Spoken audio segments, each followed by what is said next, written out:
Our thoughts and prayers go out to all those affected. No one should go to a football game and not come home. It was well observed, but now it's time for the main event. Wales are so close to a major tournament for the very first time. They can almost reach out and touch it. One of these teams is going to book a date in Zurich on Tuesday. For the other, the journey ends here.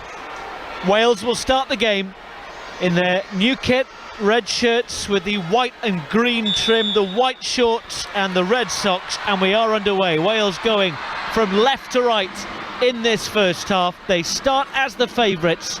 A nation well and truly expects, and they're into possession straight away. It might be a night where they have to be patient, and they have the ball on this near right with Rhiannon Roberts. Tries to find Anghara James, they give it away, but Wales pinch it back through Hayley Ladd. The team news, if you're just tuning into us on BBC Radio Wales, it's O'Sullivan in goal, all in black, then Roberts, Ladd, Evans and Rowe, Ingle, James and Fishlock, and then Holland and Carrie Jones in support of Kayleigh Green, who is the only player who has scored in meetings between these two sides. No flag here. Wales come forward with Kayleigh Green, tight and cuts it back for Fishlock. It's blocked, and now the flag does come up. Anghara James did look offside, but of course we have VAR in action tonight, and the officials are told to keep their flag down. And we see the replay, absolutely miles offside. Yeah, I thought that from here. It was wishful thinking to think that she wasn't offside, but it was quite blatant. The assistant referee, they're taking their time to put the flag up, but yeah, having VAR tonight, hopefully that'll swing in our way should it come into play. But yeah, that was a clear offside. Now Bosnia with their first attack of the game. 90 seconds played. You're listening to BBC Radio Wales. And we're also on Radio 5 Sports Extra as well. The ball is with Laura O'Sullivan in front of the red wall at Canton end. People still arriving, swathes and swathes of red shirts. And Carrie Jones is definitely offside. The flag has stayed down. Jones into the penalty area, and the flag does go up.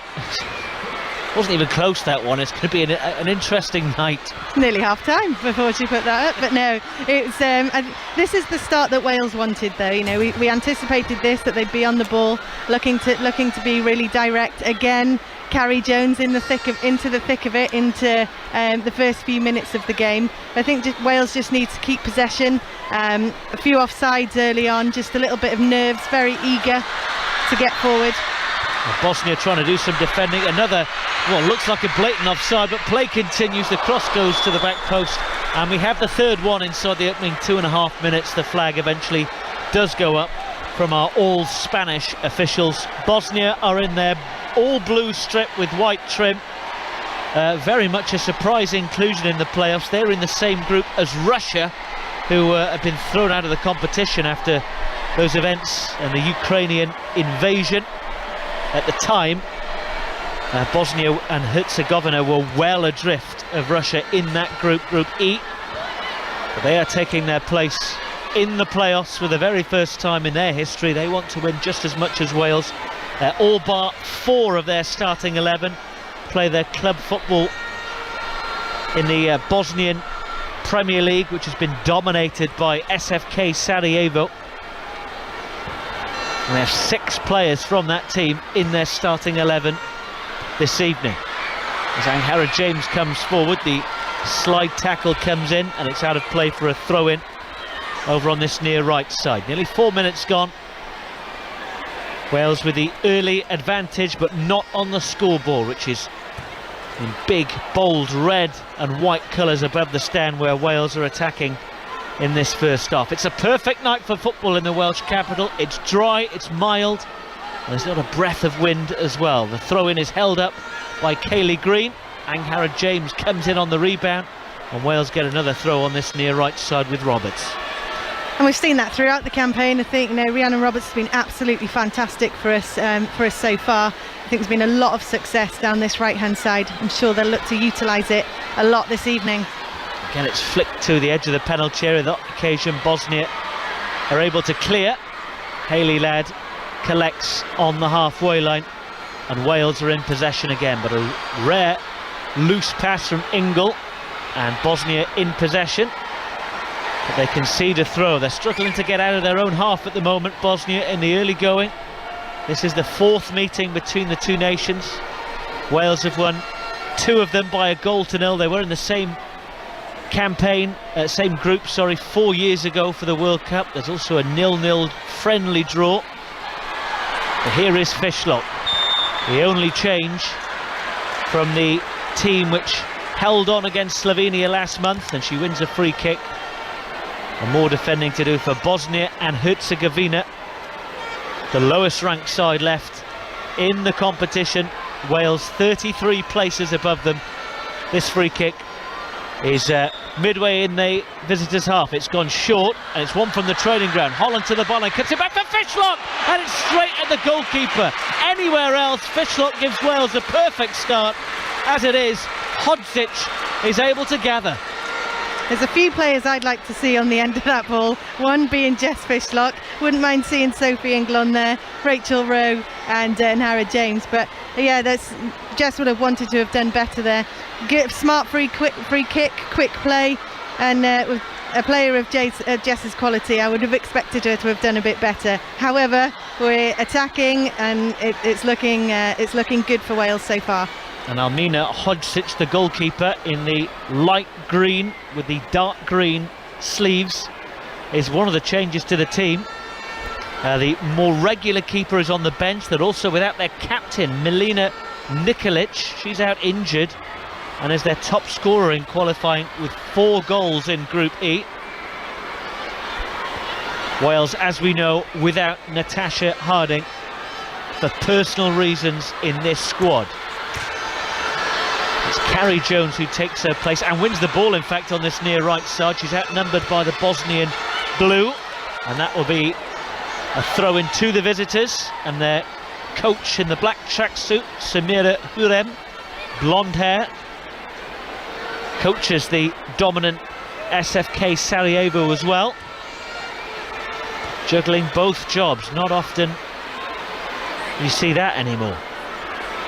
Gemma Granger, meanwhile, in the smart suit, arms folded, poker face in the early stages. 7 minutes played, and it's chanceless at the Cardiff City Stadium. That one bounces over the head of Carrie Jones, too high.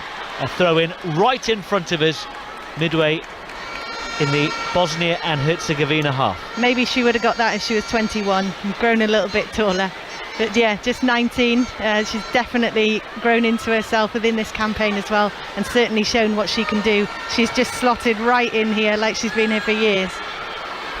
Some strong challenges coming in there on Fishlock. That one's from by Marija Aleksic. Plays a football in Norway. And the Bosnians attack over the halfway line. It needs the sliding tackle to come in from Gemma Evans, and the first corner of the game is won by Bosnia and Herzegovina. Yeah, it was a good ball in there, and Rachel Rowe just got caught out of position, just a little bit higher. But I think, you know, the relationship that Gemma Evans and Rachel Rowe have, of course, they're good friends and roommates when they're on camp. Gemma Evans read that well, came over and cleared it. They're in no rush to take this corner either, the visitors, as the stadium continues to fill up. Actually spilling round as well into the away end. If you're a Cardiff City listener, you'll know where that is, in the corner away to our right hand side. Parts of the stadium are being used tonight that have never been in action for a women's game. In comes the corner to the near post, and it's bouncing in that penalty area before Anghara James hooks it away, but straight back and straight out for another corner over on the far right side. Yeah, a little nervy there, having to defend her own goal. Laura O'Sullivan really needs to take charge in there, make sure she's organising and clear and concise with her messages. The same taker, same drilled out swinger, and it's to the edge of the box, and it's clear. Oh, what a save by Laura O'Sullivan. I thought the defender got there. She needed to get her boot to it. It was on target, and the first chance of the game arrives for Bosnia and Herzegovina. Wonderful save by O'Sullivan. The whole of the visitors' bench thought they'd scored. What a brilliant save there, O'Sullivan. just saw that very last minute reaction save, got her leg to it. Those long limbs that she has have come into action there. She watched it all the way and almost down the other end. Fishlock is coming forward. Their goalkeeper Hodzic comes out. It was Marija Aleksic. The corner was taken to the penalty spot on the half volley. Rihanna Roberts was there, but it needed the right boot of Laura O'Sullivan. They have not read the script, Bosnia and Herzegovina. While we don't want Laura O'Sullivan to be in action at any time, I think that for her nerves in this situation as well, to make sure she gets that early save, you wouldn't believe how much that means to a goalkeeper early on in the match. You get settled in, and she'll have confidence from that. There's a Bosnian player down, play continues, Green crosses, free header, it's a fine save, is it over the line? Referee says no.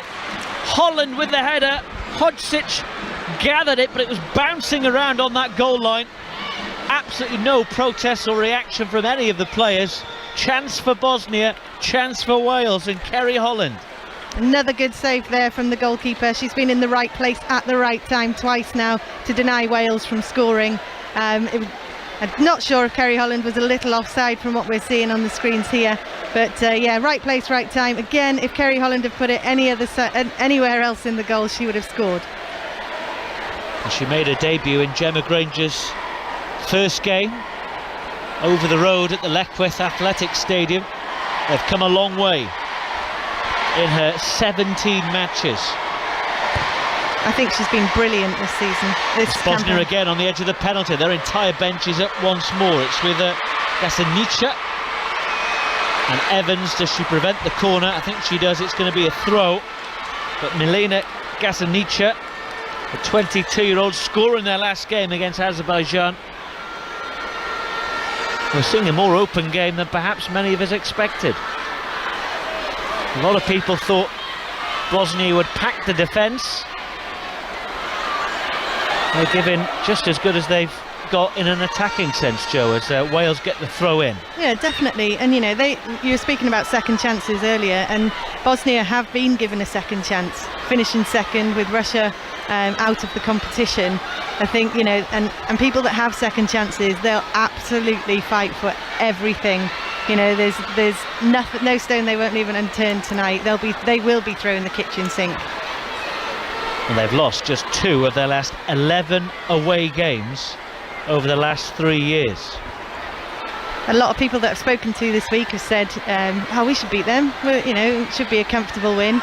It's very different. Every game at this stage is even harder than in the campaign, in the group stages of the campaign. And pressure does funny things to people, and Wales will be under all of it tonight, expected to win. Carrie Jones gets a throw, and Samira Huem, the Bosnian coach, been in place for 11 years now. When she took over, they were 91st in the world, so they're slowly on the rise. As the Wales throw finds Kaylee Green in the penalty area, Carrie Jones takes over, is bundled over. Never a hint of a spot kick, despite the increase in noise at the Cardiff City Stadium, where the night is perfectly still, the floodlights shining bright over a completely black sky. And Wales are dominating the possession, but the scoreboard still has 0-0 on it after 13 minutes in a World Cup playoff semi-final. Fantastic to see Wales taking part. But they don't just want to take part, they want to make it all the way to the finals in Australia and New Zealand next summer. The path, even now they're in the playoffs, is far from simple. We do know that should they win tonight, they will be going to Zurich to play Switzerland on Tuesday. Another game that will be live on BBC Radio Wales, as Roberts passes that ball down this near right side, behind for a goal kick. And that's when it gets tricky afterwards. Should Wales win, the 3 playoff winners will be ranked based on their performance in qualifying and in the final round, and only the 2 best nations will go through directly to the World Cup finals. The 3rd best team will take part in the Inter-Confederations playoffs with 9 other nations, and they take place in Australia and New Zealand in February next year. So we don't know how long the journey will be, The goal kick reaches Fishlock, trying to make it a bit shorter here into the penalty area. It's still going. Kelly Green goes round the goalkeeper and puts the ball in the back of the net, but the flag is up. It will not count. The celebrations are cut short. It did look offside, but Jess Fishlock driving at the heart of the defence, causing problems. Boos round the Cardiff City Stadium, and as we await a replay, I think it was the right decision. Yeah, that from where I can see, that was offside. But Jess Fishlock did really well there. You know, that's where she's so good. She's so direct, so agile. She actually lost the ball going into the penalty area and then won it back again. Lovely turn to get away from the defender. Sadly, Kaylee Green offside. In the other, I'll just break off. I was going to give scores elsewhere, but it's Bosnia attacking all of a sudden. Hayley Ladd gets the toe to the ball, and it's behind for a third Bosnian corner. 3 playoff semi-finals taking place tonight. In the earlier kick-off at 7, Belgium were 1-0 down. They now lead by 2-1 with 17 minutes to go. There's not good news for Wales's hopes of progressing directly to the World Cup after the final. They need one of the other winners to be either Portugal or Scotland. I'm sure we'll get into all those permutations should Wales make it to Zurich next Tuesday. But this is a corner to Bosnia, this time from the near side the left. It's high towards the back post. In fact, it's high onto the roof of Laura O'Sullivan's goal. Goal kick, 0-0. Yeah, they need to be making use of the corners that they do have, because they are pretty dangerous on set pieces as well, and so they'll be disappointed with that. But yeah, I think the way that I've seen Bosnia play up until this stage, they do look for free kicks as well. They do look to play from set plays, because they do have some strong players that will attack within the box, causing Laura O'Sullivan some problems. Well, the blue and white shirts have come to attack, haven't they, tonight? Yeah, they're not going to sit back wondering. No, definitely, and I was one of the first to say that. Rowe coming forward just to cut you off, shoots some distance, it's parried by the goalkeeper, it's slightly behind Kerry Holland. She's got past the defender, Kerry Holland against the crossbar. Angharad James on the follow-up, it's blocked, still on the way. Rowe on the edge of the penalty area. It's out to this near side, the right, with Roberts. She goes around the outside, searching cross, the goalkeeper saves. Wales coming close, twice in a matter of moments, to breaking the deadlock. There's some spell on this Bosnian goal at the moment, I think, but again, the keeper did well. You know, I don't think she's played much this campaign for Bosnia, so she's definitely proving her worth this evening. But a good shot in. She probably should have held that, the goalkeeper, but well done from Kerry Holland. Some would say she should have scored from there, and but Wales are knocking on the door. Did take a bit of a curve, that shot. You would say about the goalkeeper Hodgson, she pushed the ball away from goal. I think she got a touch as well on the Holland shot. They hit the crossbar as Wales come forward down the far left. They'll get a throw, probably level with the edge of the 6-yard box. They're starting, you feel, to get into the gears here, Gemma Granger's side, and the manager beneath us has not sat down at any point in the opening 17 and a half minutes. I think perched on the edge of the technical area. I think collectively she's probably sat down for a total of about 9 minutes the whole campaign. But the throw-ins come to nothing, because Bosnia and Herzegovina have been able to get the ball away. And we take to 18 minutes exactly. Only 18 minutes, yeah, because it's been a very exciting 18 minutes. Potentially there should have been 4 goals scored. And it is wonderful to see this Stadium Bowl pretty full. There's no one behind the goal away to our right, but pretty much everywhere else we look, we just see a sea of people, a sea of red wall bricks. I'm sure they'll travel in numbers again should Wales get the job done and book their place in Zurich on Tuesday for the playoff final against Switzerland. It will be a 6 o'clock kickoff UK time. They've got plenty of work to do first. It's 0-0 and it's Bosnia coming forward, but Gasanica is offside, and it will be a Wales free kick. what Bosnia are looking to do when they do get the ball in Wales's half. They're looking to transition quickly, and we saw there the ball come into the centre forward, and automatically you've got three players surrounding her, creating width and a bit of a problem for Wales. Roberts on the right just keeps it in. They're right in front of us, thundering down the field. Wales's number 5 with the tape on the right wrist. And she's looking to find Fishlock. The defender hesitates. Fishlock on the near right, nips in. Anghara James tries to help it across the penalty spot, and it's behind for Wales's first corner, as that Belgium goal I was telling you about has been ruled out for VAR. So it's 1-1 between Portugal and Belgium. Scotland and Austria is just about to kick off at Hampden Park. Wales have a corner, 0-0 here at the Cardiff City Stadium, and it's Anghara James and Jess Fishlock standing over the ball in front of that huge Welsh flag on those empty blue and white seats behind the goal away to my right. Plenty of red shirts inside that penalty area as Wales look to break the deadlock. The Spanish referee has just seen a bit of pushing and shoving in there. 3 on the penalty spot, 2 on the line. Anghara James will take this corner. One arm in the air from the number 8. It's low to the edge of the box to Rachel Rowe. Low cross is then easily cleared out for a throw. One from the training ground, which didn't quite come off. Seen a few of those already, one from the training ground, and it's nice to see that variety that Wales have within their set pieces, rather than just launching the ball in and hoping that Gemma Evans or Rhiannon Roberts get on the end of that. So it's really nice to see. Well, more and more teams have set piece coaches these days. Used to be the goalkeeper coach, John Horton, for Wales. Kaylee Green is bundled over in the penalty area, and she's the only one protesting. It's out for another throw. Should remind you, VAR in use tonight. Hasn't been for any Wales qualifiers before, so this will be the first experience in that system for all the players as well. Roberts right by the goal line for Wales, but it's blocked by the defender Gavrich of Cologne in Germany, and it's a goal kick to Bosnia and Herzegovina. Midway point in the first half, it is 0-0. Kaylee Green, probably the only person on this pitch that doesn't want VAR to be in play tonight.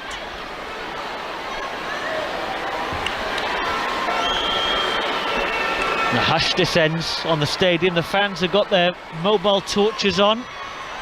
We're having another light show. Slightly less budget than the one we had before kick-off.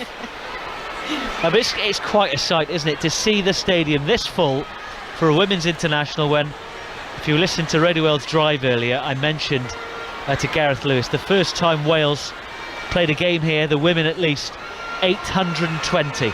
And now who knows how many thousand the crowd could be.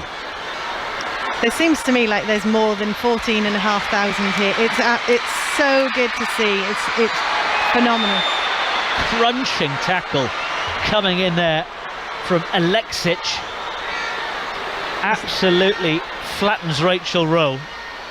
I think she'll be keeping score there. There'll be some retribution knowing Rachel Rowe. Absolutely. One player that doesn't go down very easily, and what a tough cookie she is. She's definitely noted that one, let me tell you. The crunching tackle took her off her feet. There's Kaylee Green on the far left, but the defender does the job, helped on by Carrie Jones. And there's a real carnival atmosphere. There's a block of supporters behind the goal to the left, all on their feet now, waving the flags, the phones, and the daffodil heads. And this is something that, you know, Bosnia will feel daunted by as well, because I can't imagine that they have over 14,500 fans watching them in their home fixture, which is why, if Wales do progress, it's a shame that we don't have a home fixture against Switzerland, because that would make all the difference.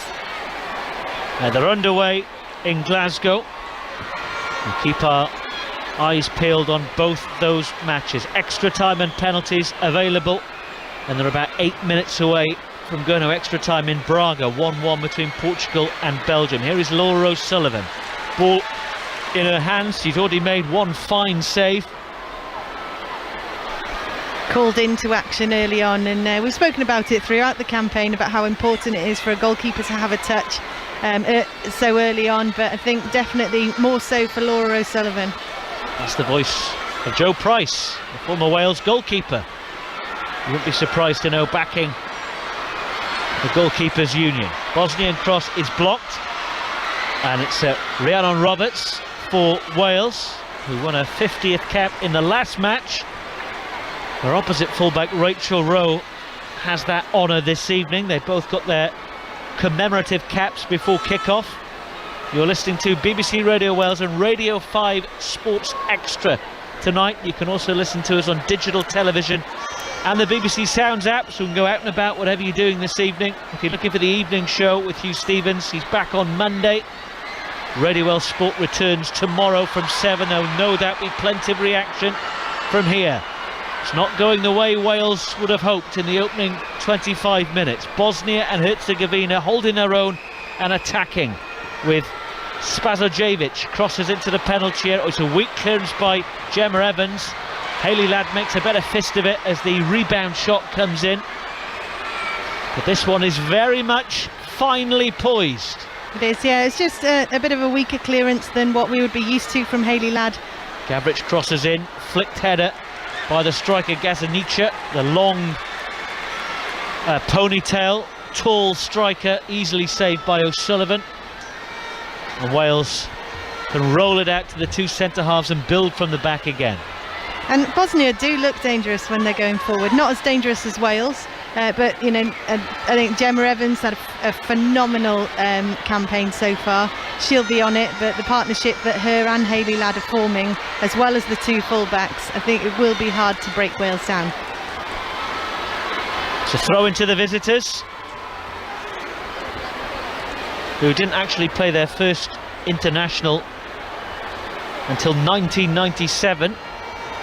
They were part of Yugoslavia until the early 90s, and then there was the Bosnian War as well. The men have only qualified for one major tournament, the 2014 World Cup, as that one's gathered by O'Sullivan. But we all know, if you're a regular Premier League watcher, the likes of Edin Dzeko, for example, very much their star player. And for the women, you would say the star player is not on the field. They're without their captain, Milena Nikolic, tonight. That's a big boost for Wales. They haven't been able to use it to their advantage at the moment. In possession again, but the scoreline still at 0-0. Both teams have had chances, though, as Bosnia and Herzegovina come over the halfway line. Sabanginic up towards the edge of the penalty area. Hayley Ladd is there. The long sleeve shirt, the low hung socks, the untucked shirt as well. She's got the ball once again at her feet. 29 today, Hayley Ladd. Happy birthday to her. I think she'll know what she wants as a birthday present. A trip to Zurich, please. A fantastic player, so calm and collected on the ball, a real calming influence in the changing room as well. A very sophisticated player. A lot of players will go to her for a chat, and you know, her football speaks for itself, but what a great person as well. A lovely layoff by Kayleigh Green. Holland into the penalty for Wales, drives it through again straight at the goalkeeper, but she's equal to it, and Bosnia scramble it away. And in fact, the defender who got it away, Melissa Hasbengovic, has been fouled by Kerry Holland. But another clear sight of goal. Great play by Kayleigh Green. And if you're being really critical, could Kerry Holland have done better? First of all, I'll say good save by the goalkeeper. A little bit slippy out there as well from the water that's been sprayed at the beginning of the match. But yeah, for me, a player of Kerry Holland's quality. The great touch from Kayleigh Green. Kerry Holland got herself in a great position. A few gaps in between the Bosnian defence. But yeah, for me, I think that Kerry Holland needs to take possibly an extra touch towards goal and slot that in the bottom corner. 0-0. But chances coming. And we're back underway. There's some blue tape from the socks of one of the Bosnia and Herzegovina players laying on the turf in that penalty area. It's like a billiard table, this surface.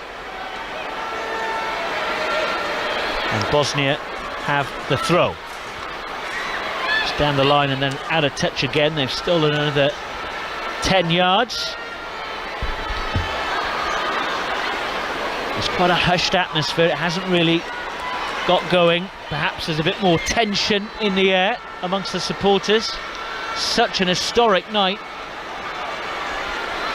It was a really exciting start from a brilliant build-up that we've been lucky enough to have over the last few home games, but it's gone just a little bit too flat now. I think that Wales need to pass the ball around a lot more, get Sophie Ingle, Jess Fishlock on the ball and start controlling play again.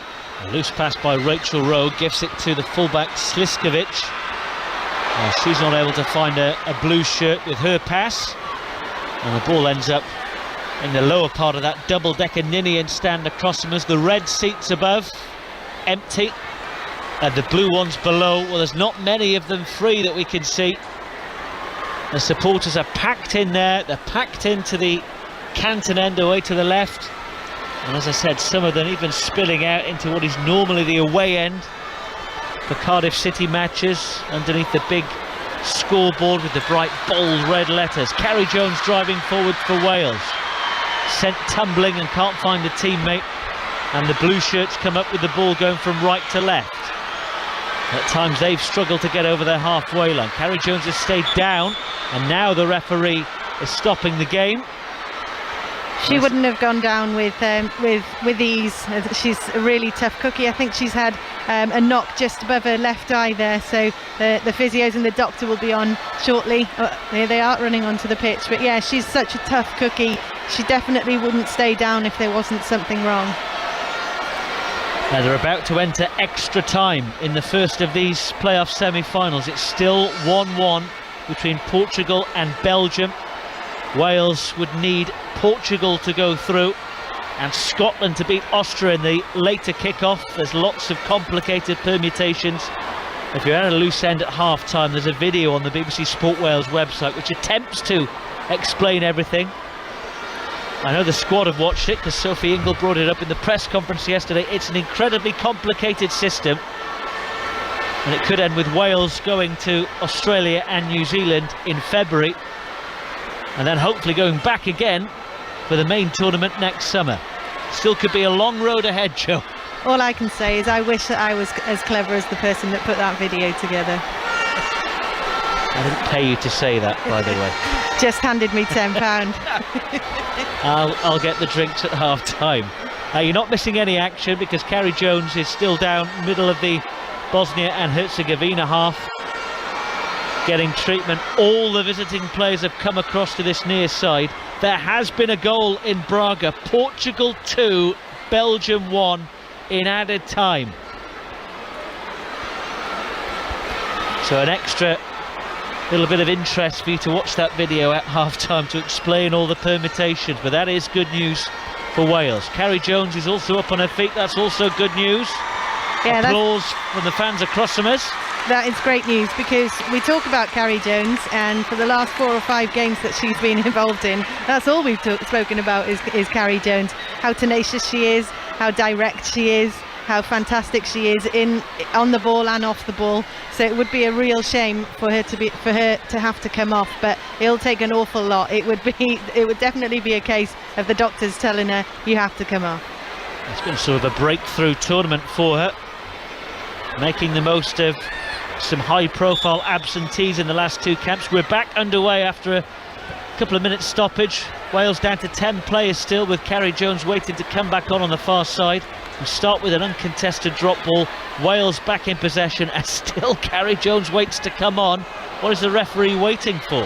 Hayley Ladd inside her own half, and the noise levels because they're frantically waving over there at the referee Marta Huerta. Roberts comes forward to the edge of the box. Still they're playing with 10 players. Kerry Holland in a bit of space on the right, level with the edge of the penalty. Swirling cross, the goalkeeper comes and punches through the crowd. It's out for Roberts. Still Carrie Jones waits to come on. This is getting ridiculous. It's headed away on the edge of the penalty area. Now Bosnia can't make much in the way of ground. It's almost like a rugby sin bin here. Yellow card off for 10 minutes. Gemma Granger's making the point to the 4th official. What on earth is going on here? They're clearly waiting for the ball to go out of play, I think, for Carrie Jones to come back on. That's so 2 years ago, that rule. It's absolutely ridiculous. Can't someone in Stockley Park or wherever VAR is pass the message on? Play continues, and the officials in the bright yellow shirts are not moving. The boos ringing out around the Cardiff City Stadium. Gemma Granger has her arms open in the air. Wales come forward with Fishlock, can't be gathered, and the Bosnian goalkeeper's done her a favour here because she's let the ball go out of play. She could have picked it up, but still Carrie Jones can't come on because the referee's got to run across all the way to the far side. And now Carrie Jones is on. If they ever do a visual definition of pedantic, I think we've just seen it. And a lot of people in and around us in this grandstand, a wry shake of the head. Gemma Granger on the monitor in front of us with a face like thunder. She certainly doesn't see the funny side. It's 11 against 11 again. It's Wales 0, Bosnia and Herzegovina 0. The noise will tell you Wales attacking. Kaylee Green to the byline, gets it across. It's tucked behind by the captain, Hasan Begovic. Wales corner, which will come in from the far left. Yeah, well done, Kaylee Green there, taking it down the left-hand side, using her pace. We know how quick she is and what a pain she is with her pace. But Jess Fishlock couldn't quite get on the end of that one, making a run across the defender. The last corner was from this near right. Now it's the far left. The fans just behind Anghara James are on their feet, waving the flags. 10 minutes left of this first half. The deadlock yet to be broken. It's floated to the edge of the box. Rachel Rose in a bit of space, collects, shoots through the crowds. Again, it's straight at the goalkeeper. Again, she needs 2 goals to gather it, but gather it she does. We've seen Rachel Rose score absolute screamers from there, the opening game of the campaign. But another one from the training ground. You could see that all 11 players in the Bosnian box there. Again, hit straight at the goalkeeper though. But Wales's luck has got to turn.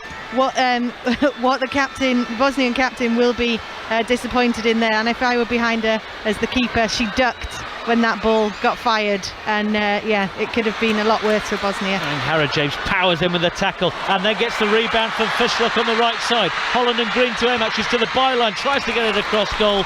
It's deflected behind for a corner. It feels like Wales are starting to turn the screw now, Joe Price. That's it, yeah, it went a bit quiet for 5 to 7 minutes, but we do look dangerous in attack. It's just again lacking that final shot there, being clinical. We need to make sure that we're clinical, but I feel that once we get one, that it will the floodgates might open. 8.5 minutes left of this first half on BBC Radio Wales. We're on Radio 5 Sports Extra.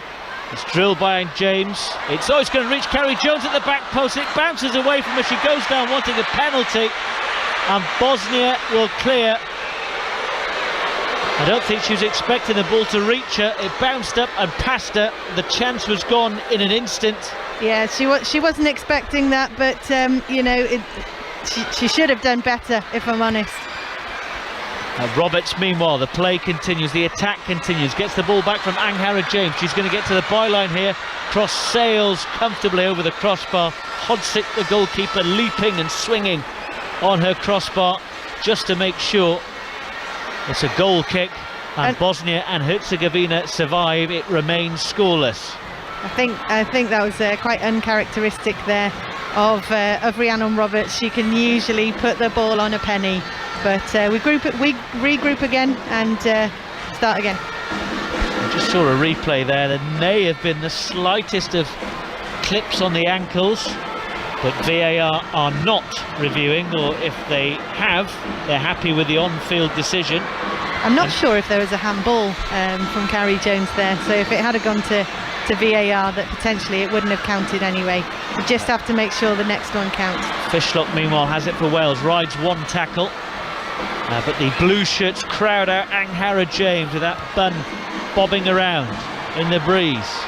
Gasanica meanwhile, the other end. Flag stays down. She gets past Hayley Ladd into the penalty area. Ladd recovers though, and now finds Carrie Jones. Is getting end-to-end stuff. Sliding tackle on Jones, wins it back for Bosnia. Sliskovic, the number 4, over on the far side, the right, into the penalty area, and it just ricochets out of the grasp of the forward player. It was Spazojevic. And Laura O'Sullivan has the ball safely in her arms. Yeah, a comfortable save there for Laura O'Sullivan. I'm just watching Carrie Jones, and I wonder, is she okay? She's been a little bit erratic actually since that knock. Down the other end, it's Kaylee Green. on the left. Free header here for Holland, takes it on the chest, helps it back to Angharad James, who blazes it onto that giant Welsh flag behind the goal to our right. It is end-to-end stuff here. 6 minutes left of the first half, and we're still searching for the first goal. Another great ball in from Kaylee Green, and Kerry Holland decided to just chest that down and play it to Angharad James. But I think if she'd have just headed it over to Jess Fishlock, it would have been a clear chance, and I'd have put my money on Jess Fishlock putting that one away. Portugal have beaten Belgium by 2-1. They will play Iceland next Tuesday in Porto. That is a good score for Wales as far as their hopes of reaching the World Cup direct after these European playoffs. It's still goalless between Scotland and Austria. They're about 20 minutes behind us here at the Cardiff City Stadium on BBC Radio Wales and Radio 5 Sports Extra. We're here until 10 o'clock tonight before the Late Show with Larry Shawn, and any reaction we don't bring you before then, Radio Wales Breakfast tomorrow bright and early with Oliver Hydes from 6 o'clock. 5 minutes left of this first period. Wales haven't scored, and Bosnia and Herzegovina have offered way more of a threat going forward than many people would have expected, Joe Price. Yeah, absolutely. They have looked quite dangerous moving forward, but thinking about it, the chances they've had have come from Wales's errors. So they haven't created a huge amount, especially in midfield. They're bypassing midfield a bit and looking to hit the ball into wide areas or long. But yeah, they haven't got a huge threat. But you look at the quality of our midfield, I think if I was Bosnia, I'd look to bypass them too. Now Wales, meanwhile, have gone past the 7-hour mark without conceding a goal. Wales have had chances, but the best save came from Laura O'Sullivan to deny Marija Aleksic from one of the 3 Bosnian corners. And we restart with a free kick to the blue-shirted visitors. That's weak though by the captain and defender. Straight onto Carrie Jones, who's past 1, who's past 2 on this right side. Finds Kerry Holland. There's only Fishlock to aim at the back post. Hook or back heeled away, I suppose you could say, by the Bosnian defence. Rachel Rowe drives forward to the edge of the penalty area. Shifts it wide to Fishlock. Fishlock curls in the cross. They're queuing up, and Angharad James has placed it over the bar from 6 yards out. Best chance of the game for Wales, and it could have broken the deadlock just 3 minutes before half-time. Great work from Rachel Rowe there. That's where she is so dangerous. It looks like she has a touch that's a little bit too heavy, but she's so good at getting the ball back there, especially when she's in front of goal. Good ball out to Jess Fishlock, lofted it in, just a little bit too far for Angharad James. I don't know whether Kerry Holland was the best player to shoot there, just a little bit of a communication error potentially. Just as Angharad James was leaning back, it was always going to go over. Interestingly, the captain Hasan Bengovic is taking the goal kicks rather than Hodgsic, the goalkeeper in the light green. 2.5 minutes left of the first half. I'm not actually surprised about that either, seeing the goalkeeper taking the first goal kick, but also seeing the captain there striking free kicks. She's a powerful lady, and while no goalkeeper ever wants to have anybody take their goal kicks, I can see why that's happening here. But what it does do, Wales in possession inside their own half.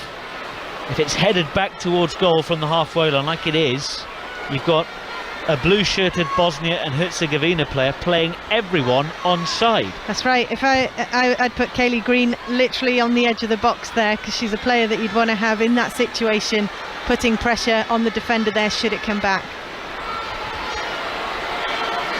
Final 90 seconds or so plus stoppage time of this first half at the Cardiff City Stadium. No goals to bring you so far on BBC Radio Wales. It's a goal kick to Bosnia and Herzegovina.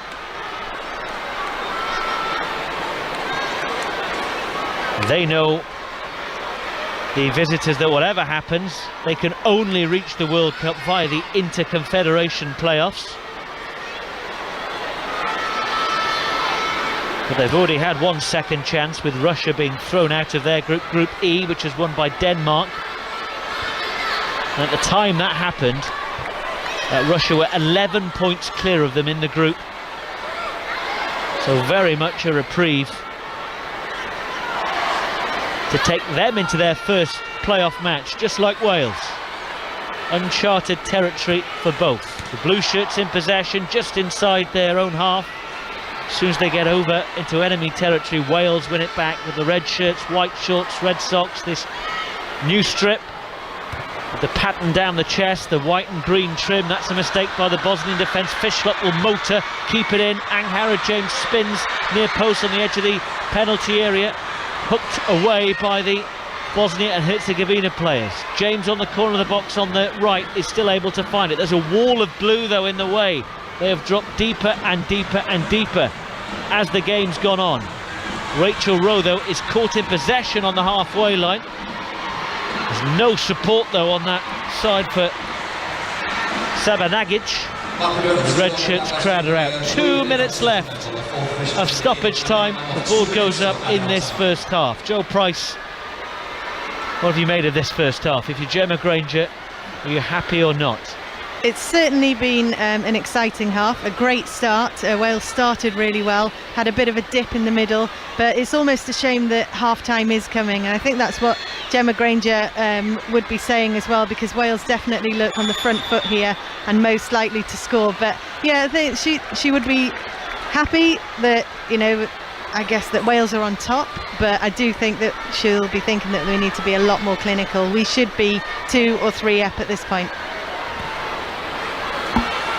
Is there time for another good chance before half-time? Not with a ball like that forward from the birthday girl Hayley Ladd, straight into the arms of Almina Hodzic, one of 6 players from SFK Sarajevo, who are the powerhouses of Bosnian domestic women's football. They have won the title every year for the last 20 years. That is incredible dominance, as Kaylee Green is offside. Kaylee Green is offside there because she was shouting at the referee, just get back in position, Kay. A free kick just outside the centre circle. About 30 seconds left of the 2 added minutes. I think Bosnia and Herzegovina would be very content if the scoreline was 0-0 at the interval. It would be a milestone passed. And the referee's just brought it back for a little tug on the shirt on Carrie Jones. She was spinning and turning and waspish, as we know, with those low-hung socks. She's got such a low centre of gravity as well that she can turn like that. Well, there's the half-time whistle, and it is all square. After 45 minutes, nothing to choose between the two sides, but it's been far more even than perhaps many expected. Bosnia have had chances. They've forced Laura O'Sullivan into the game's most meaningful save. However, Wales have hit the crossbar and have got stronger as the half has wore on, but they've not been able to break through yet. Nerves continue at the Cardiff City Stadium. Half-time in the World Cup playoff semi-final. It is Wales 0, Bosnia and Herzegovina 0. Great music, big name guests, and lots of laughs. With Carol Vorderman. The one and only Victoria Coren Mitchell. I genuinely have a girl crush. I'm also a big fan. For many years, I quoted a line that delighted me, and I think the Daily Mirror, the curvy egghead Carol Vorderman, which one day I dream of being described in those words. Who's next on the guest list? Saturdays from 11:30 on BBC Radio Wales. Listen on BBC Sounds. Welcome back to Radio Wales Sport. You can listen to us on BBC Sounds tonight. You can take us wherever you're going, but I'm sure you won't be able to take your ears off this one, because it is tight, it is tense. It is Wales 0, Bosnia 0 in this World Cup playoff semi-final. Joe Price, the former Wales international, still alongside me as Mark Poyser goes off to get the coffees. Wales have had their chances. They're finding lots and lots of space in that final third. Are they going to rue not taking some of them? Definitely. Well, I hope that they won't regret it, because I hope they were going to score in the second half. But I think that there's a lot of pockets in between units as well that Wales are finding perfect territory for Jess Fishlock, who finds those spaces so well, and Harrod James and Sophie Ingle can pick those passes out. But yeah, we definitely need to be more clinical, and it's something that we've said throughout the campaign. But it's a big occasion. Could it be that? Possibly, but nerves should have settled by now, and we should have scored. A bit disappointed with that. Disappointing, frustration actually coming out in Kaylee Green's. We had a little chuckle about it, didn't we? Because I think the most repeated phrase of the first half was Kaylee Green offsides. But clearly it's starting to rattle them a little bit that they haven't found the breakthrough yet, and I guess that's going to be a key message now for Gemma Granger show. Yeah, definitely. Be patient. I think that she'll probably say in the change room, be patient and take your chances. That's being patient is so important in these games. It can be frustrating to play against the lower ranked nations and try and break them down. But like I mentioned during the half, that I feel that once Wales do get a goal, I feel like the floodgates might open a little there. We will find out. Full second half commentary on the way. Scotland are also struggling to find a breakthrough against Austria. That one was a 7:35 kickoff, so around about half hour gone there. The winner of that one will be home against Ireland next Tuesday. It is full time though in the other playoff semi-final tonight. Portugal have beaten Belgium by 2-1. They will play Iceland now, and that is good news for Wales, because it means that if Wales can do the business here, it leaves the door open for qualification direct or semi-direct, just avoiding that inter-confederation playoff semi-final. Where is Mark Poyser when you need him? We will explain all, and we'll run through the Europa League scores, the Europa Conference scores, and the rest of the day's sporting headlines, all before second half commentary here. But first, while we can, let's get the latest Radio Wales news, travel and weather with Lynn Morgan.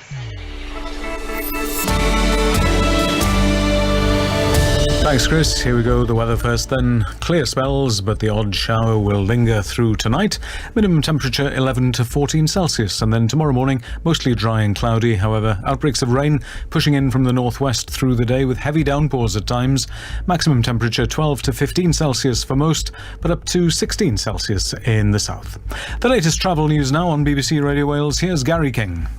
Many thanks. Yeah, I can't see any problems at the moment on the motorways. The M4 looking fine according to the Traffic Wales cameras. Britannia Bridge on the A55, strong winds this evening, so matrix sign has been set to 30 miles an hour.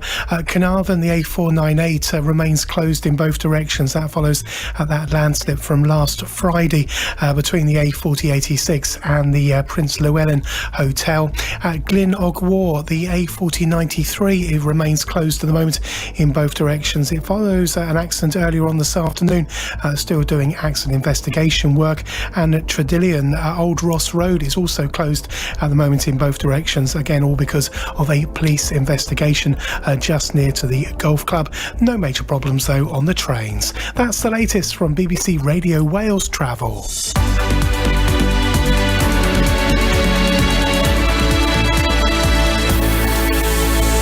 On FM, Digital radio. and on BBC Sounds. This is BBC Radio Wales. And at 9 minutes past 8, BBC Radio Wales News. The Prime Minister has said the UK is well prepared to avoid rolling power cuts this winter. Earlier today, the National Grid warned that power could go out for up to 3 hours at a time if supplies of gas run particularly low and the UK experiences very cold weather. But speaking after a meeting of European leaders in Prague, Liz Truss said work was being done to ensure the country could cope. We were working very hard on energy security. It's one of the reasons I'm here in Prague today. We have interconnectors with our European partners. We're working on more gas supplies. We're working on building out nuclear energy, building out wind energy, so we do have a secure supply of energy. An ambulance driver from Gwynedd has appeared in court charged with causing the death of a patient who was on board. Emrys Roberts, who's 61 and from Bangor, denied causing the death of 76-year-old Janet Winspear by careless driving on the A470 last April. He was granted bail until he appears at court next month. The authorities in northern Thailand have begun to remove the bodies of people killed in a nursery by a former police officer. The man, who'd been dismissed for drugs offences, entered the building armed with guns and a knife. He later killed his family and himself. At least 38 people, including many children, died. Swimming pools are having to turn down the heat of their water due to soaring energy costs, the Senedd has been told. The Senedd's Culture and Sport Committee heard pools were facing an energy crisis and art centres were scaling back to stay open. Both the leisure and art sectors have said their revenue has still not recovered to pre-pandemic levels. A Welsh council has voted overwhelmingly in favour of a motion calling for the title Prince of Wales to be abolished. Plaid Cymru's Elfed Wyn ab Elwyn tabled the motion in Gwynedd, describing the monarchy as archaic, oppressive tradition. Councillors voted by 46-4 in favour of the motion, although the council don't have the authority to officially decide on the matter. BBC Radio Wales. For an update anytime, ask your smart speaker to play BBC News for Wales. It's now 11 minutes past 8. Your team for Welsh sport. This is BBC Radio Wales Sport. Thanks, Lynn. Welcome back to Radio Wales Sport, where there's more than 14,000 here willing Wales to find a breakthrough against Bosnia. It hasn't come yet, but they've come close. Holland to the ball and cuts it back to Fishlock, and it's straight at the goalkeeper. Anywhere else, Fishlock gives Wales a perfect start. The goal kick reaches Fishlock, trying to make it a bit shorter here into the penalty area. Still going. Kelly Green goes round the goalkeeper and puts the ball in the back of the net, but the flag is up. It will not count. The celebrations are cut short. Kerry Holland against the crossbar. Angharad James on the follow-up is blocked. Fishlock curls in the cross. They're queuing up, and Angharad James has placed it over the bar from 6 yards now. Best chance in the game for Wales.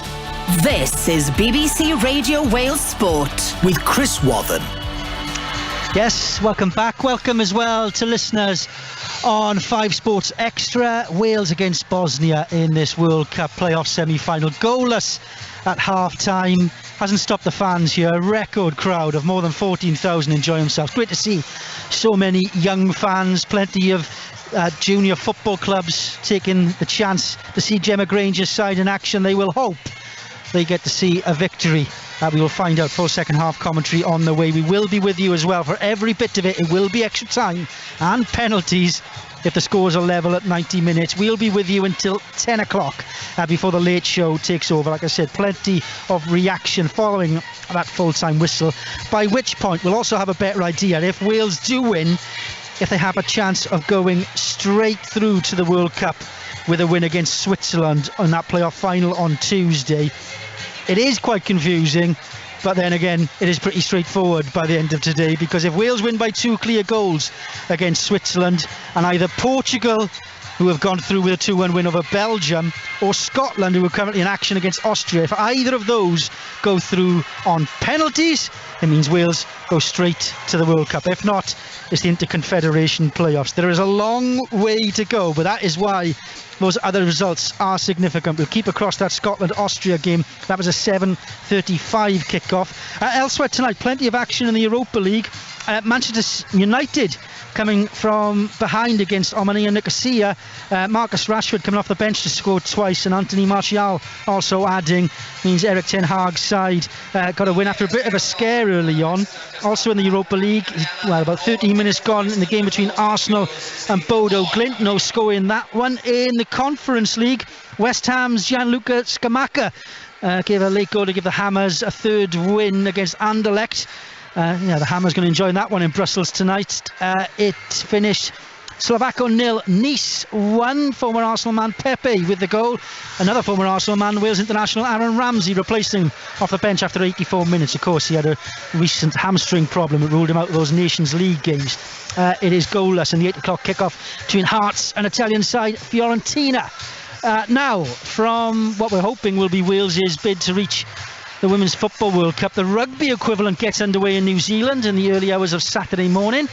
Wales's first game is against Scotland. It's a game you can hear on Radio Wales Extra and Radio 5 Sports Extra from 5:30 on Sunday morning. I'll be there with the coffees. Wales, of course, have beaten Scotland once already this year, and fly half Eleanor Snowsill says that Six Nations victory will give Ewan Cunningham's side confidence going into that opening game. We edged them in the Six Nations, didn't we? And I think what was important about that is we came from behind as well. I think we were 19-5 down at one point, but we kept believing, and so I think no matter what happens in the first 40, first 60, even first 70, we know, that we can come from behind to win games like that. There we are, 5:45 a.m. kick-off on Sunday morning. I'll be with you from 5:30 on Radio Wales Extra, Radio Wales Medium Wave and 5 Sports Extra. Now, staying with rugby, Worcester Warriors have been suspended for the rest of the Premiership season and will be relegated from the top tier. That's after a decision by the RFU to give time to find an investor and the best chance for a long-term sustainable future for the club. Worcester's players and staff had their contracts terminated on Wednesday when part of the club was wound up. Also, confirmation this afternoon that Saturday's fight between Conor Benn and Chris Eubank Jr. is officially off. This after Benn returned what promoters said was an adverse analytical finding for trace amounts of a fertility drug. That saw the British Boxing Board of Control declaring the fight prohibited and not in the interests of the sport. Promoters Matchroom have said they will be pursuing legal action as the board's decision to withdraw their sanctions was what they say procedurally flawed. And in cricket, England's men will travel to South Africa for 3 rearranged ODIs in January and February next year.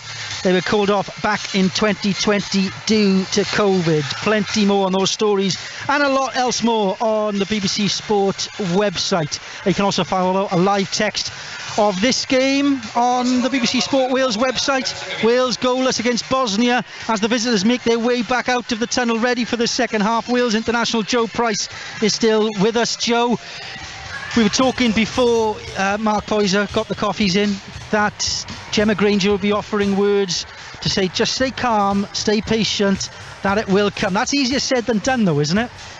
It is, yeah, it very much so. But I do think that the calibre of these players, that they can do that, they can apply themselves to that.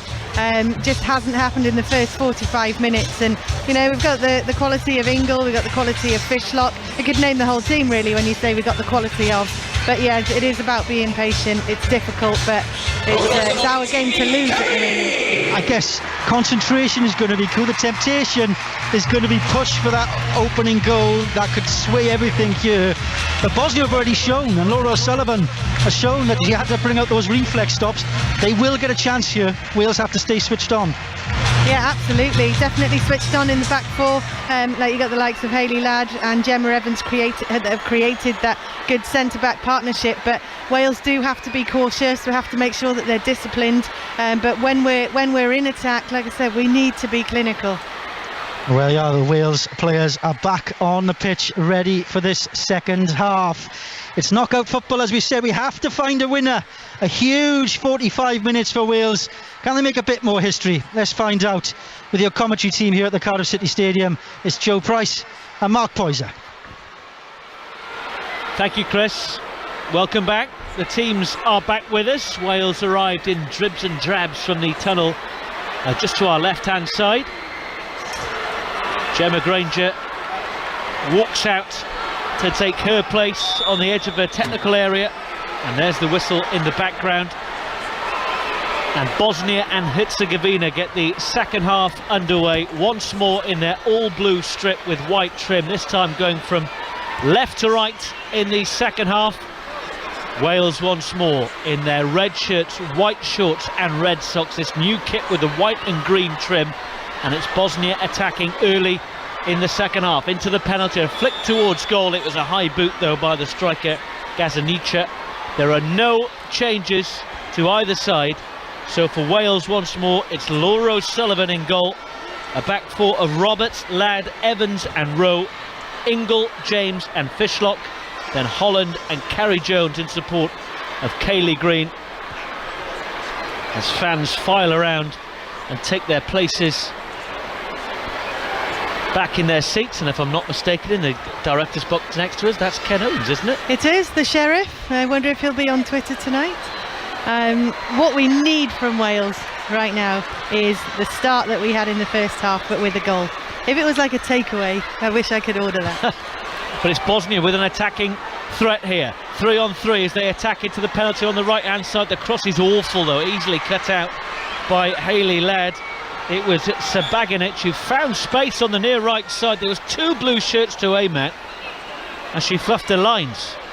I'm not sure what the referee's given here. The officials are all from Spain. Marta Huerta de Aza is the woman in charge. Unless she's brought things back for a foul. Gemma Granger looks as mystified as Joe Price and I are in the commentary box. And Bosnia pump it into the Wales penalty area. Gemma Evans heads away, the unmistakable blonde hair of the central defender.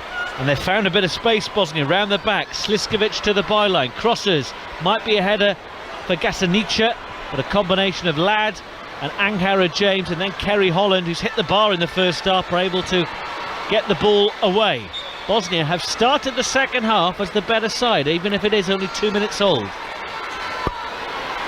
I'm not quite sure what's happening here. The referee's given another free kick and she is pointing it down to the Wales defensive unit when the ball had already been played against over the halfway line. But interesting. It's a Wales free kick, we'll take that.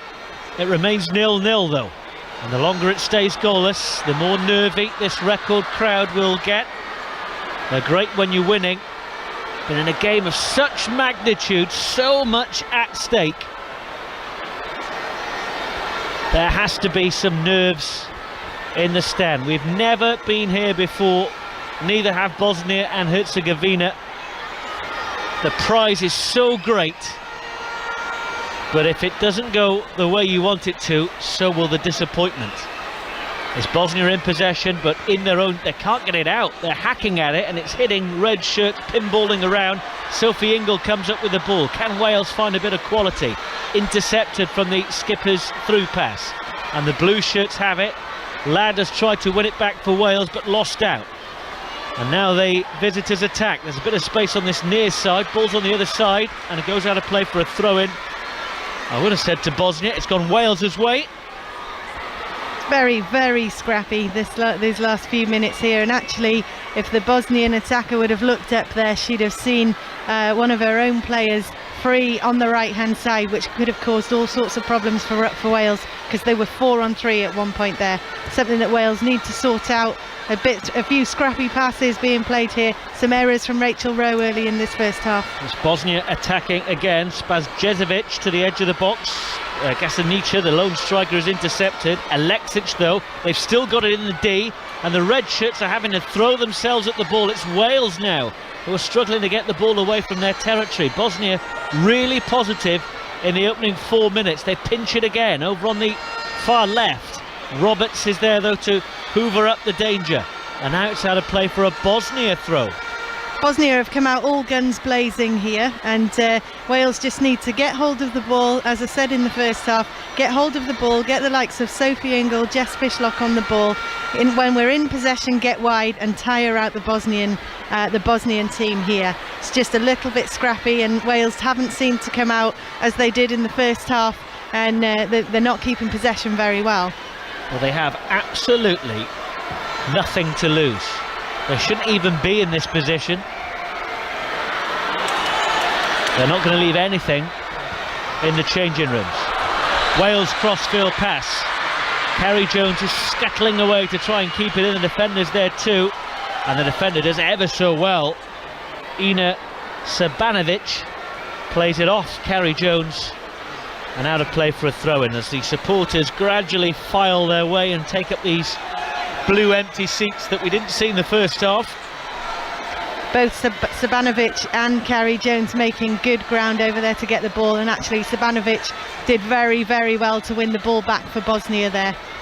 We perhaps shouldn't be surprised that it's tight and tense. The 3 previous meetings between these two nations have only seen 2 goals, both scored by Kaylee Green. It was 1-0 at what is now the Swansea.com stadium in June 2018, and 1-0 in Zenica in November 2017. It's currently 0-0, 5 minutes into the second half of this World Cup playoff semi-final. Live on BBC Radio Wales and Radio 5 Sports Extra. We're on air until the late show with Hilary Shawn at 10. No evening show tonight. Hugh Stevens is back on Monday at the usual time of 7 o'clock. And should Wales reach the playoff final, it will be next Tuesday against Switzerland in Zurich. a game that you will be able to hear live on BBC Radio Wales. A 6 o'clock kickoff for that one. Switzerland against either Wales or Bosnia and Herzegovina. Already tonight, Wales in possession inside their own half. Portugal left it late to beat Belgium by 2-1. They will play Iceland in Porto on Tuesday. It's half-time, Scotland and Austria in the third semi-final. That is goalless. The winner of that one will host the Republic of Ireland, also on Tuesday. Rachel Rowe with the throw for Wales. The deadlock yet to be broken. We can see Wales are just trying to rush the ball, and what I have noticed since the half has begun, that actually Bosnia's intensity, they've come out so fast, and the space for Kaylee Green on the edge of the penalty area. Sort of cut you off, Joe. He finds Fishlock, tries to lay it off for Anghera James. It was a bouncing ball, though she never really had it under control. And Bosnia are able to clear and pick up the loose pass too. Sliskovic is stopped in her tracks on the halfway line. Carrie Jones finds Anghera James. Jess Fishlock, first touch is excellent, into the penalty area. Across the face of goal, it's cleared 6 yards out with Carrie Jones and Kaylee Green waiting. Wales's first attacking moves in this second half as they look to score the goal that could take them to a World Cup playoff final. But they lose it. That attack actually came from Carrie Jones losing the ball, getting it back with I don't think I can describe it as anything else but phenomenal. That was a first-class tackle there, and winning the ball back, playing it over to Jess Fishlock with a, like you said, fantastic touch there. Just a shame that there was nobody making that run across the keeper to slot the ball in. Here's Fishlock again over on that far right. Anytime a red shirt gets anywhere near the penalty area, they're swallowed up by the blue and white ones. They're very well organised, Samira Hurem's side. As soon as Wales get the ball, it's like bees around honey, where Bosnia are straight on them. It's very difficult for Wales to turn out of anywhere. But that when that happens, it means that there's gaps all around the field. 2 or 3 players surrounding one player. Like I said, the intensity that Bosnia have come out with, it makes me wonder whether they can keep this up for the full 45 minutes. However, it's causing Wales some problems at the moment. We need to find solutions to that. Keep hold of the ball. 9 minutes played of this second half. With a perfectly calm evening in Cardiff at the Cardiff City Stadium. Mild, not a drop of rain, perfect pitch. And what an occasion. It's been an entertaining game. We haven't had a goal yet. And Hayley Ladd has headed past Laura O'Sullivan towards her own goal and nicks it off the line in the nick of time. It might have been going wide. The attacker, Gasanicha, was there.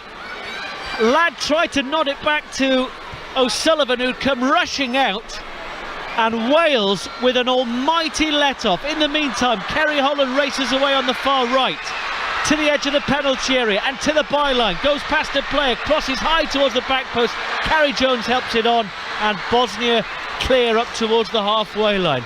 My goodness, there was a huge intake of breath from this record crowd.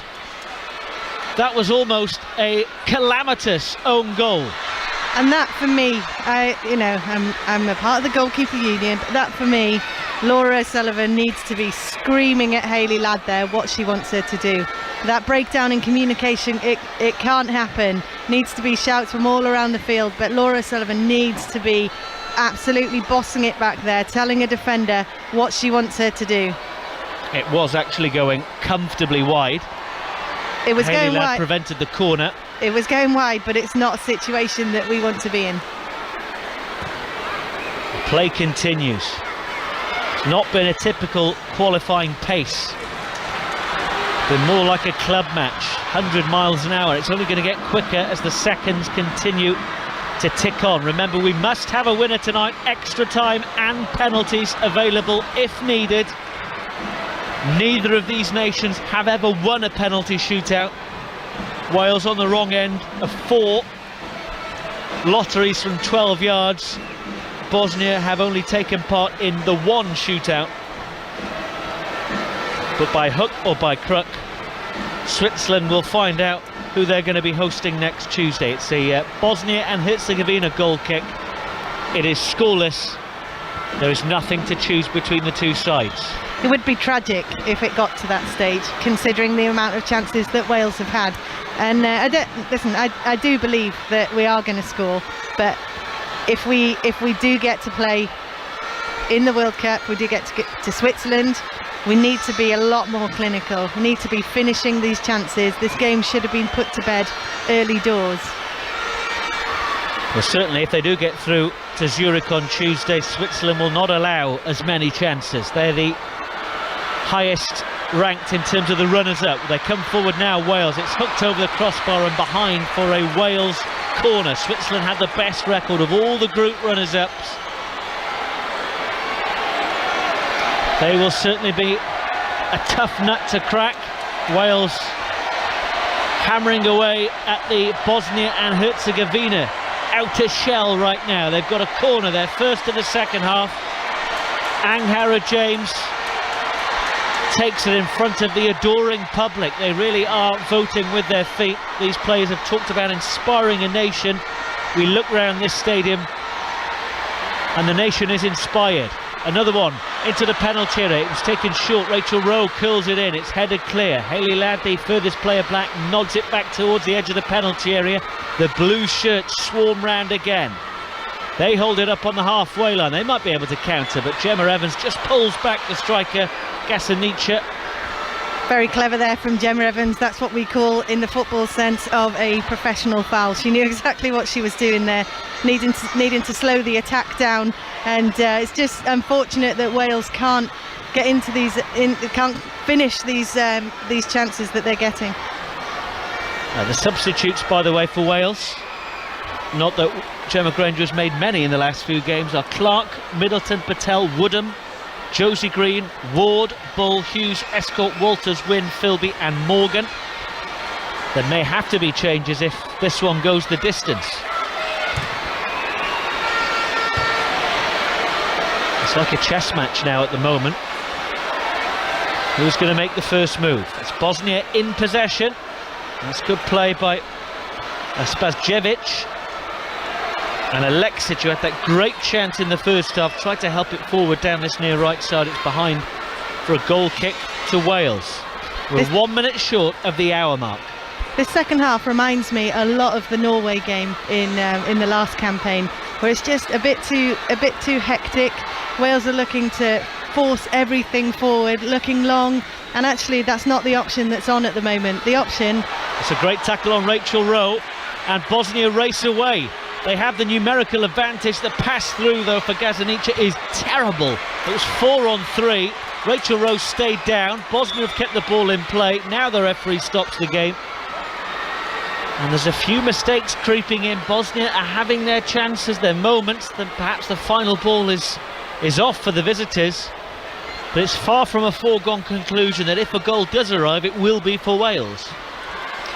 I said just before the half-time whistle went that Wales didn't want the half-time whistle to come. It felt like we were on top, we looked composed, we looked like we were going to be the team to score. So actually the tables have turned. It just shows that football is a game of two halves, isn't it? And it's just showing that Wales need to make sure that they're composing themselves. And Bosnia have been really impressive in this second half. As Gemma Granger and the new men's under-21s manager, Matty Jones, with the greying hair there, in deep conversation. I'm also greying here, watching this. There'll be plenty of supporters in this crowd who are ageing badly for this hour. It might get even worse, even faster, the ageing process, if it stays at 0-0 and goes into extra time and potentially penalties. Got to have a winner one way or another. I didn't have any grey hairs before this match. Now I look like Cruella de Vil. Matty Jones down there was jet black at the start of the game as well. They're just about to start the second half, incidentally, in Glasgow, Hampden Park, Scotland, Austria. It's 0-0. Portugal have already beaten Belgium by 2-1 with a very late winner. That's good news for Wales's hopes of needing only to play 2 matches to reach the World Cup finals. It'll take me too long to explain all the permutations. There's a video on the BBC Sport Wales website which will break it all down. But Wales have got to win, and they're not winning at the moment, and it's Bosnia and Herzegovina attacking. Rachel Rowe has to drive back with a tattooed thigh to make the interception, and does just that.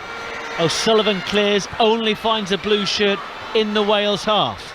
Nervous moments before Carrie Jones takes control, drags it back, shuffles forward, and Kayleigh Green now races over the halfway line. No support for Wales's number 9. Fishlock arrives, Green drives central, finds Holland just inside the box over on the far right side, crosses, it's headed clear before it can reach Fishlock. Back to Holland with a blonde ponytail, right by the far sideline. The blue shirts are back though. Kayleigh Green actually did really well there. And that's too strong for Anghara James. Goal kick to Bosnia and Herzegovina. Again, that attack coming from Carrie Jones. We know the impact that she's had so far, but in previous games. But tonight, she's just got her body in between the player and the ball there. Won it back, playing it up to Kayleigh Green, who did really well to find Kerry Holland. Well, fans making a bit of noise, trying to lift their team. Nearly 20 minutes into the second half.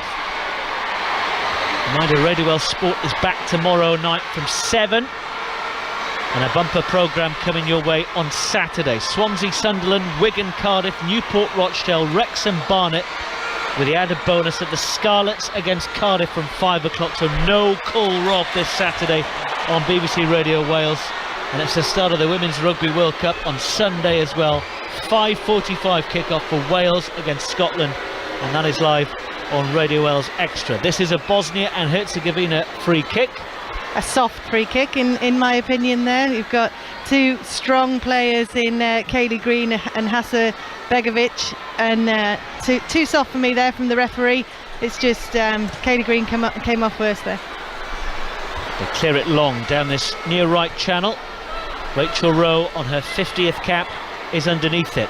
Here is a bit of space for Piskic. It's a really poor ball. They've got in good positions, Bosnia. Haven't quite had the ability to pull off the final pass. Wales have not had it all their own way. Holland goes round the outside of one blue shirted defender, not the other. No foul given. Don't think the Spanish referee is being entirely consistent, but there we are. Fishlock looks for Kayleigh Green. Flag stays down. Kayleigh Green scores, but the offside flag is up. A few fans have not seen it. Kayleigh Green slotted it through the legs of the goalkeeper with VAR in use. The assistants are told to keep their flags down. The boos ring out round the Cardiff City Stadium. Kayleigh Green has not put Wales ahead. Well, that's disappointing. I don't know what more we have to do to score. I think it's Kayleigh Green. Was she offside there? We'll have to look back on the monitor. But fourth time in this game, she just needs to take a look across the line and time her run. Well, they will check it. The game has not restarted. Referee is clearly in discussions. We're seeing a replay of it now. She does look offside, but they are checking it. Check complete. No goal. Offside. Obviously the supporters who are making their feelings known haven't had the benefit that we have of a replay where Kayleigh Green is comfortably offside. It is the correct call by the Spanish officials. It remains 0-0, and Wales continue to search for the goal that will put them on the brink of a World Cup playoff final. It's headed into the penalty area once again. The goalkeeper hesitated. Kerry Holland was herring down on that. Well, maybe that's the lift that we need. It didn't count, but it did hit the back of the net. And often in football that can happen, where Wales will feel hard done by that they didn't score that. Yes, she was offside, but it is a case of that should lift Wales. It's brought the band to life behind the goal away to our left in that Canton stand. Bosnia are preparing changes. Wales are coming forward. Kayleigh Green to the edge of the box. Anghara James. Jones now on the corner on this right. Clips it in, looking for Fishlock. Easily headed away. And then hooked further clear by Alexic. There's not many blue shirts to aim at up there, but they do find the lone striker Gazzaniga, outnumbered by the Welsh red. And Holland will give chase on that opposite side, but can't keep it in. It's a throw-in to Bosnia and Herzegovina, and they are playing their first cards, the first substitutes, at the midway point of the second half. Only a quarter of the game remains. As it stands, we're heading to extra time. I imagine what they'll do is they'll change formation here, probably put two up top, and to try and cause Wales a bit of problem. Which Well, they've play been doing continues. so well. They're still shuffling with pieces of paper and flip charts, and Wales are attacking with Fishlock with the dyed short blonde hair. She's done well to keep it in by the corner flag on the left, and then is brushed off it powerfully by the defender. It's only a throw for Wales. Yeah, again, she did so well. She's like pounces on the defender. They think that she's gone away, but she creeps around. Play continues. They've taken that throw in quickly. Wales are looking to break the deadlock on BBC Radio Wales and Radio 5 Sports Extra here. Fishlock, deep cross. They're arriving at the back post. Who's it going to drop to? Kaylee Green. It never really got on the deck for her. Bosnia clear, picked up on the far right by Roberts, the number 5. All the blue shirts back behind the ball, and they've given it away, Wales. Gazzaniga strides forward, but she was the only Bosnia and Herzegovina player up there. Rachel Rose taken out on the halfway line, and there's a yellow card, the first of the game, for Ina Sabanasic. There's one there for Rachel Rowe. Is there for complaining? No, there was a shove. She just reacted there. It was a pretty bad challenge. Absolutely, the yellow card, well deserved there, but she completely wiped her out. And Rachel Rowe isn't really aggressive, but she just seemed to react there. Well, she's lucky she saw that one coming. She got her feet just off the floor in the nick of time. Otherwise, that could have been a lot worse than it was. Bosnia are going to bring on Majema Medic and Maja Jelcic, but they're going to wait for this Wales free kick first. Inside the centre circle.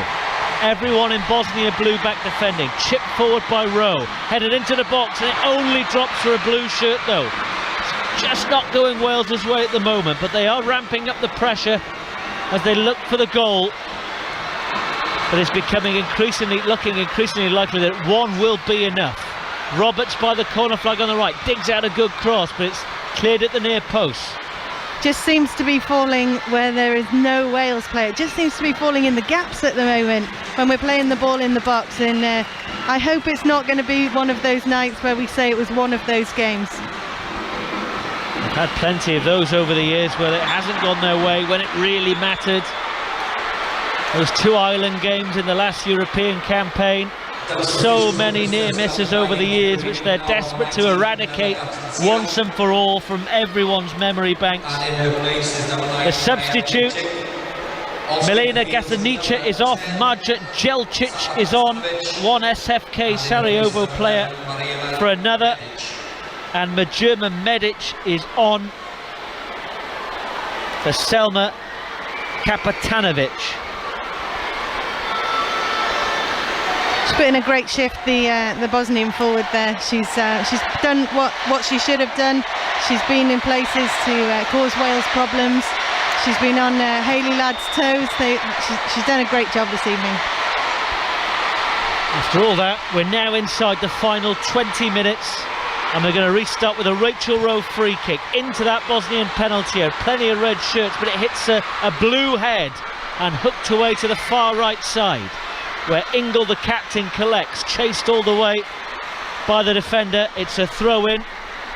They are not tiring, the Bosnians. They're a young team. The goalkeeper is the only player over 30. There's a 17-year-old playing centre-half. They've now got an 18-year-old up front. They've got plenty of legs, in theory. Wales electing not to make any changes at the moment. It remains 0-0. The tension increases, but here's Carrie Jones crossing, comfortably sailing over the crossbar, and as the minutes tick by, it gets more nervy and nervy and nervy, and extra time looms larger and larger. Bosnia going in there on Sophie Ingle. Clear free kick for me. Referee played advantage, but I'd have pulled that back and happily have taken the free kick there. Gemma Granger clearly getting frustrated on the sideline. And the more that the time ticks on, the more the Wales players are going to get frustrated. And surely the nervous energy might transmit onto the players, but they're coming forward now. It's a fishlock, it's a tight angle, and she's completely missed her kick. Ends up cartwheeling over the turf. I think she hit the ball with her standing leg, so it was a complete air shot. And it's a goal kick to Bosnia. She won't want to see that one on a replay, I think we'll say that. But that's just, again, I think it's just frustration, trying to get the ball in, trying to make use of these attacks and be clinical and get a goal. But yeah, frustrations. But it's at these times, I feel, that from watching Fishlock for all these years, that these are the times that she can really create something. She can be the difference in this type of match at this stage. It's Bosnia looking for the fresh legs of Jelcic. Ladd gives chase. Roberts helps her out, but the fresh legs of the big number 9, she's a tall player, certainly going to cause Wales some problems, and they've given it away in the centre circle. Bosnia and Herzegovina will be absolutely delighted with how this game's gone. I'd like to know what their manager said to them at half-time. Wouldn't mind bottling that team talk if they're going to come out and play like this. Green though for Wales on the left. Fishlock and Holland in support. She drives infield but only runs into traffic. And now they're trying too hard to try and force something. That's a lovely turn by the other substitute, surely tugged back by Ingle. It was at Medic, wonderful piece of skill by the number 11. And it's a Bosnia free kick inside their own half. We're inside the final 17 minutes. As anticipated, Bosnia have gone two up top now, giving Gemma Evans and Hayley Ladd something to think about. And it's definitely an unnervy time here for Wales at the moment. Well, there's plenty of bucket hats around this stadium. They're being used to mop their brows at the moment. It's far more nervous than anyone anticipated. Free kick goes short, and Bosnia at the midway point of the Wales half. They're looking for Jelcic. Can't take it in her instep, so Wales are able to clear. Still goalless in the other semi-final between Scotland and Austria. They're about 20 minutes behind us. Portugal have already booked their spot against Iceland in Porto next Tuesday with a very late 2-1 win against Belgium. Their winner coming in the very last minute. Will we see similar late drama here, I wonder? It was nervy last month against Slovenia. Wales got the point they needed. A 0-0 draw is not enough tonight. Here's Holland for Wales, driving past one and into the penalty area on the far right. But again, as soon as they get anywhere near the danger area, somebody in blue just strides across and intercepts, and now they try and counter. A little bit of skill. It's Medic in space. She's got support. Tackle comes in from Evans, and the red shirt's back. It buys her teammates a bit of time. Really important tackle there from Gemma Evans. Hayley Green's pulled away meanwhile for Wales. Inside the box, looks for Fishlock, edge of the penalty area, tries to step past one, helps it over to Ingle. Holland is wide on the right, 2 to aim at the back post, straight into the arms of the goalkeeper. It is just not happening at the moment for Gemma Granger's side. 15 minutes to go on BBC Radio Wales and Radio 5 Sports Extra, and the deadlock is still unbroken. Still nothing to choose between these two nations, separated by 33 places in the FIFA World Rankings. Again, the combination there from Fishlock and Green, good. I'd like to have seen Sophie Ingle. She was in more space than I think she thought she had. I'd like to see her have hit that from the edge of the box there. We know what she's capable of. Both feet, test the goalkeeper and look for the spills. But Fishlock is finding space in between the lines. She's got the ball again. Plays it wide to Green, this time on the right. Cross into the box, again it's into the arms of the goalkeeper. She's either been pushed forward, they might have tweaked the formation ever so slightly, and she is finding a bit of room but Wales still having trouble finding the killer pass at the moment, Joe Price. Yeah, that ball for me from Kayleigh Green needs to be away from the goalkeeper. It was a very comfortable save from her there, and Kayleigh Green just slotted it in about 4 yards out so the keeper could come and collect. Needs to be better than that, and we need to see players running in across the goalkeeper to make it difficult for her. She has been their best player this evening, I feel, the goalkeeper. Well, the one thing about record crowds, it is fantastic, and we quite rightly will celebrate the number when it's announced on the tannoy. But with bigger crowds come bigger expectations and higher scrutiny. 0-0 is not enough when you're in a playoff semi-final. Here's Carrie Jones, no look pass round the corner to Jess Fishlock, but the Bosnian players read it. Jones wins it back. So much energy. I looked at her about 5 minutes ago and I thought she was tiring, and I look at her again and she's straight into the thick of it. Duracell batteries inside. She's young, you see. Other brands are available. 12.5 minutes left. Is someone going to break the deadlock, or are we going to extra time? And it comes to the near post, it's saved, and Ken Green tapping it on the line. She's forced wide. I think Fishlock might have got a touch. It's Carrie Jones though on this near side the left. Towed away, agonising cross in there. Fishlock sliding in, just couldn't quite get the touch, and Hodzic was able to tow it away as Bosnia get another change ready. This is Harry Potter scenes here, keeping the ball out of the back of the net from Bosnia. But the home fans are responding. They're trying to suck that ball into the back of the net. Wales going from right to left in the second half towards the Canton stand. It's wizardry though from Fishlock on the edge of the penalty area. Beating two. Roberts to the byline on the right, cuts it back, it's blocked, she'll try again, it's blocked for a second time. Has the ball got out over on the far side? It has, it's a corner. You feel they might finally be building up to something late on. Credit where credit is due there. Great defending from Bosnia. Rhiannon Roberts found herself in a position where she would potentially give herself a nosebleed. But yeah, really well defended from Bosnia. 11.5 minutes plus stoppage time to find a winner and prevent extra time. Anghara, James and Fishlock are over on the far right. Gemma Green just waving her hands. Don't do it short, get it in the penalty area. They do just that, it's easily cleared. Out only as far as Rowe on that far right. Goes round the outside, then cuts in the inside, runs out of room. Bosnia might be able to counter. The red shirts though streaming back.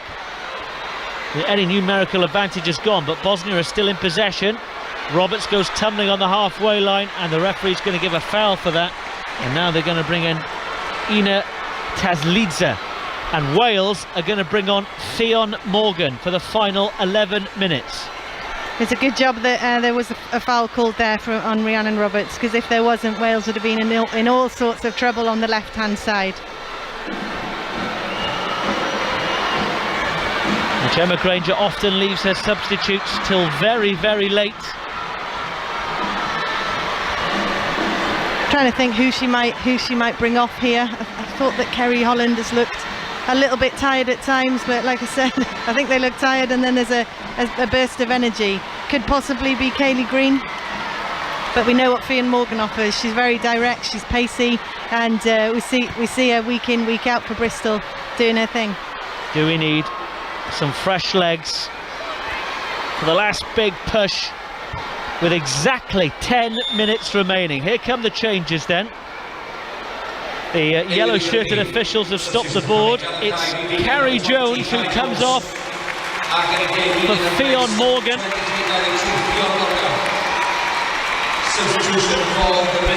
Great reception there for Carrie Jones as she comes off, and rightly deserved.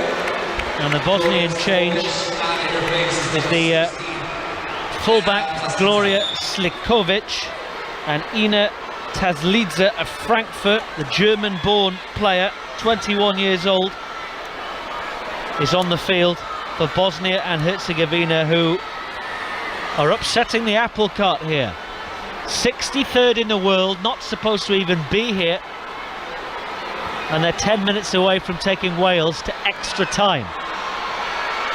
Morgan's first touch keeps it on the sideline, beat the defender, but the referee's blown it back for a foul. couple of yards further back. Well, here we go for the attendance. And the record is broken for the second home game running the second time in 4 weeks. 15,200. Whatever happens in these final 9 minutes, that's another huge barrier passed for the women's international game in this country. That is absolutely fantastic, and let's hope that the girls here can put one away to thank this crowd for coming out this evening and being brilliant. In comes the free kick into the penalty area. I think Evans climbed highest, or did she? The last touch was off a defender. It's a corner. They've added another just short of 3,000 to their attendance here against Slovenia, and all 15,200 are going to will the women in red on to try and find the breakthrough, find the one goal that will surely send them at this late stage with 8 minutes remaining to a World Cup playoff final in Zurich on Tuesday. If I were to guess, I'd say that this one is going straight in the box. Down the keeper's throat. 2 players on the goal line, 3 on the penalty spot, another 2 on the edge of the box. Driven into that near post, easily away. Out only as far as Rachel Rowan. Courage to shoot, she's chipped it in. It's Mocker for Fionn Morgan! Yeah! Has scored the goal! Offside. Or has she? It's the offside flag again. That one looked very close. And Fionn Morgan's joy is very short-lived. Everyone are on their feet. And no sooner had she peeled away celebrating, the flag has gone up. This will be checked. And this might count, you know. I think that hit a Bosnian head. Fionn Morgan lashes it in at the back post. It's a great finish. The game has not restarted yet. They are checking this here. The Spanish officials are waiting for the cue from the VAR officials. What a finish it was. It was flicked on. If it's by a Wales player, she's offside. If it's by a defender, she's very much onside, and Wales are going to go 1-0 up here. The check is still going on. All eyes on the Spanish official. And we restart with a goal kick. The goal does not count. And unlike the other offsides, that one was a lot closer, Joe Price. I think that it might have been that a Welsh player, I don't quite know who it was in there, would have been interfering with play potentially for that not. I think that came off a Bosnian head. Shame. Well, if only we had the audio of the officials discussing it, like they do in rugby, like they do in cricket, and we can understand the thought process. I've never really understood that, but here we are. 6 minutes to go now. That was the lengthiest of all the VAR stoppages. It remains 0-0, but Wales are going hell for leather here to try and break the deadlock. They do not want extra time. Here's Rhiannon Roberts for Wales. Ingle on the edge of the box. Anghara James. Fishlock in the penalty area. Jess Fishlock! The flag is up again! For the 4th time, Wales have got the ball in the back of the net, and the 4th time the assistant denies them.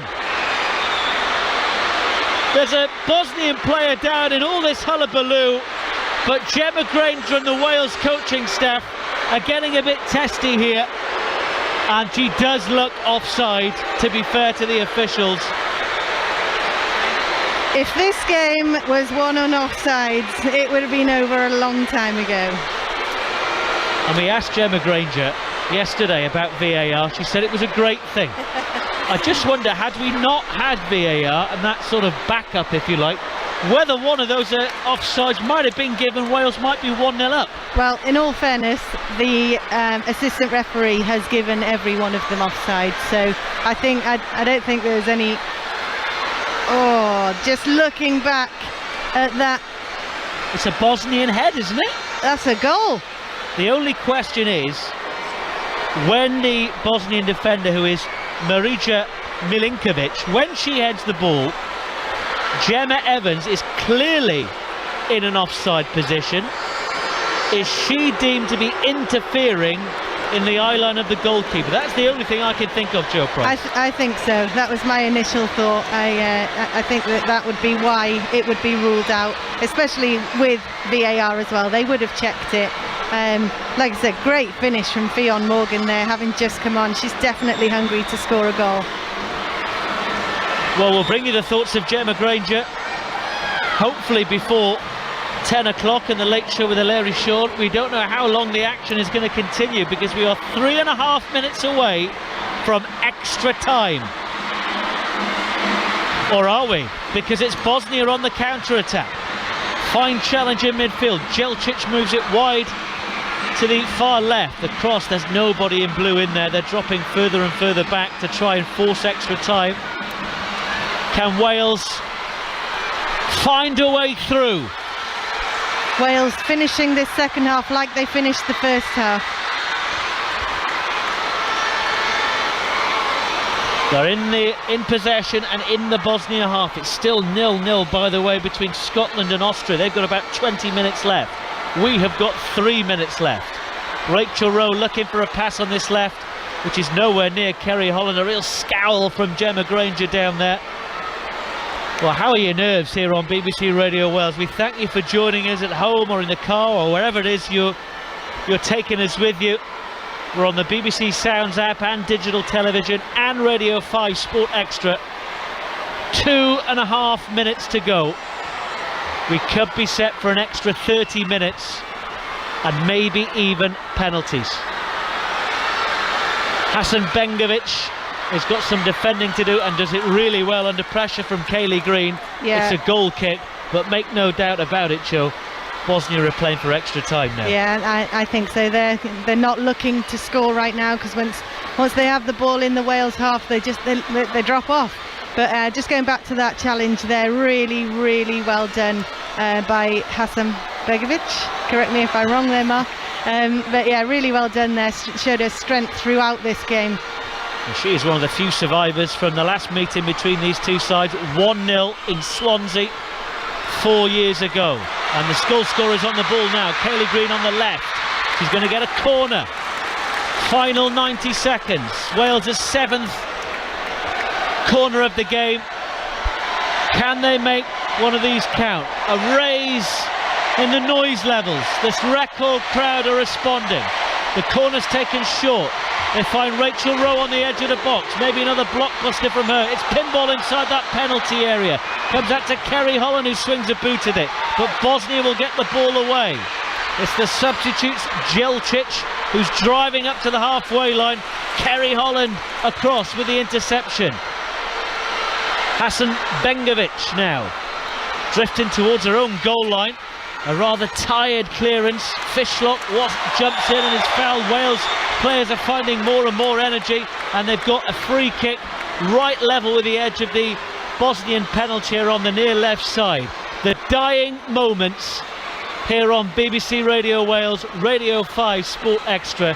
35 seconds of normal time. We're not quite in last chance saloon, but you do wonder how many opportunities Wales are going to have to avoid extra time. The electronic board is being handed to the fourth official. Rowe takes this free kick for Wales.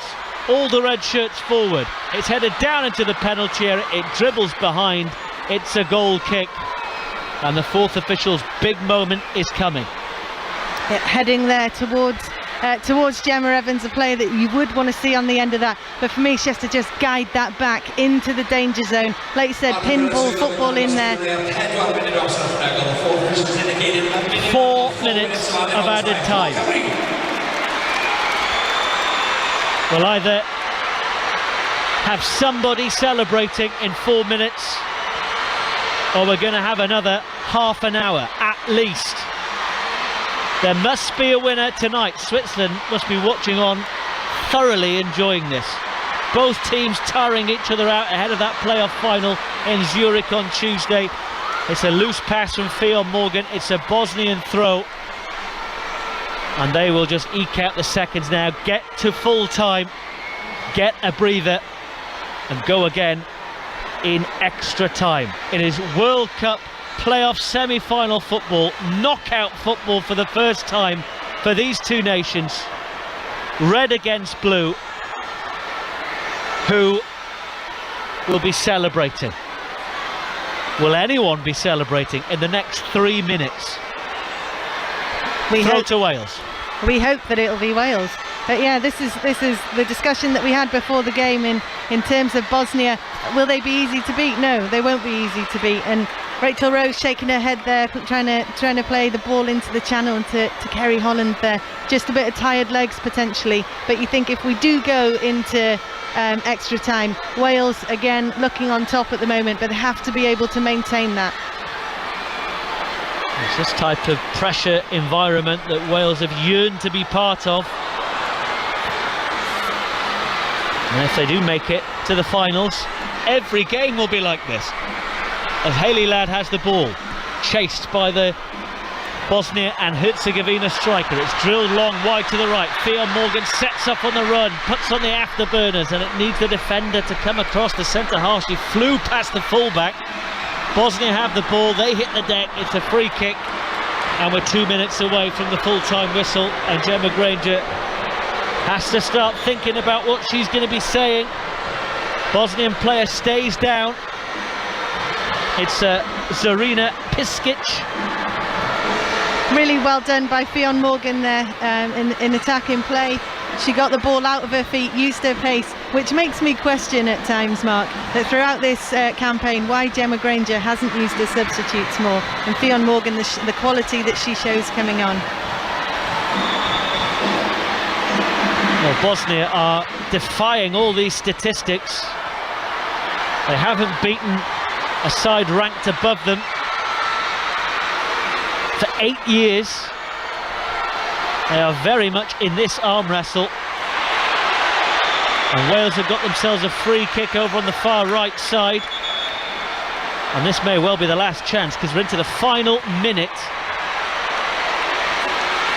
of added time. There's a yellow card in there.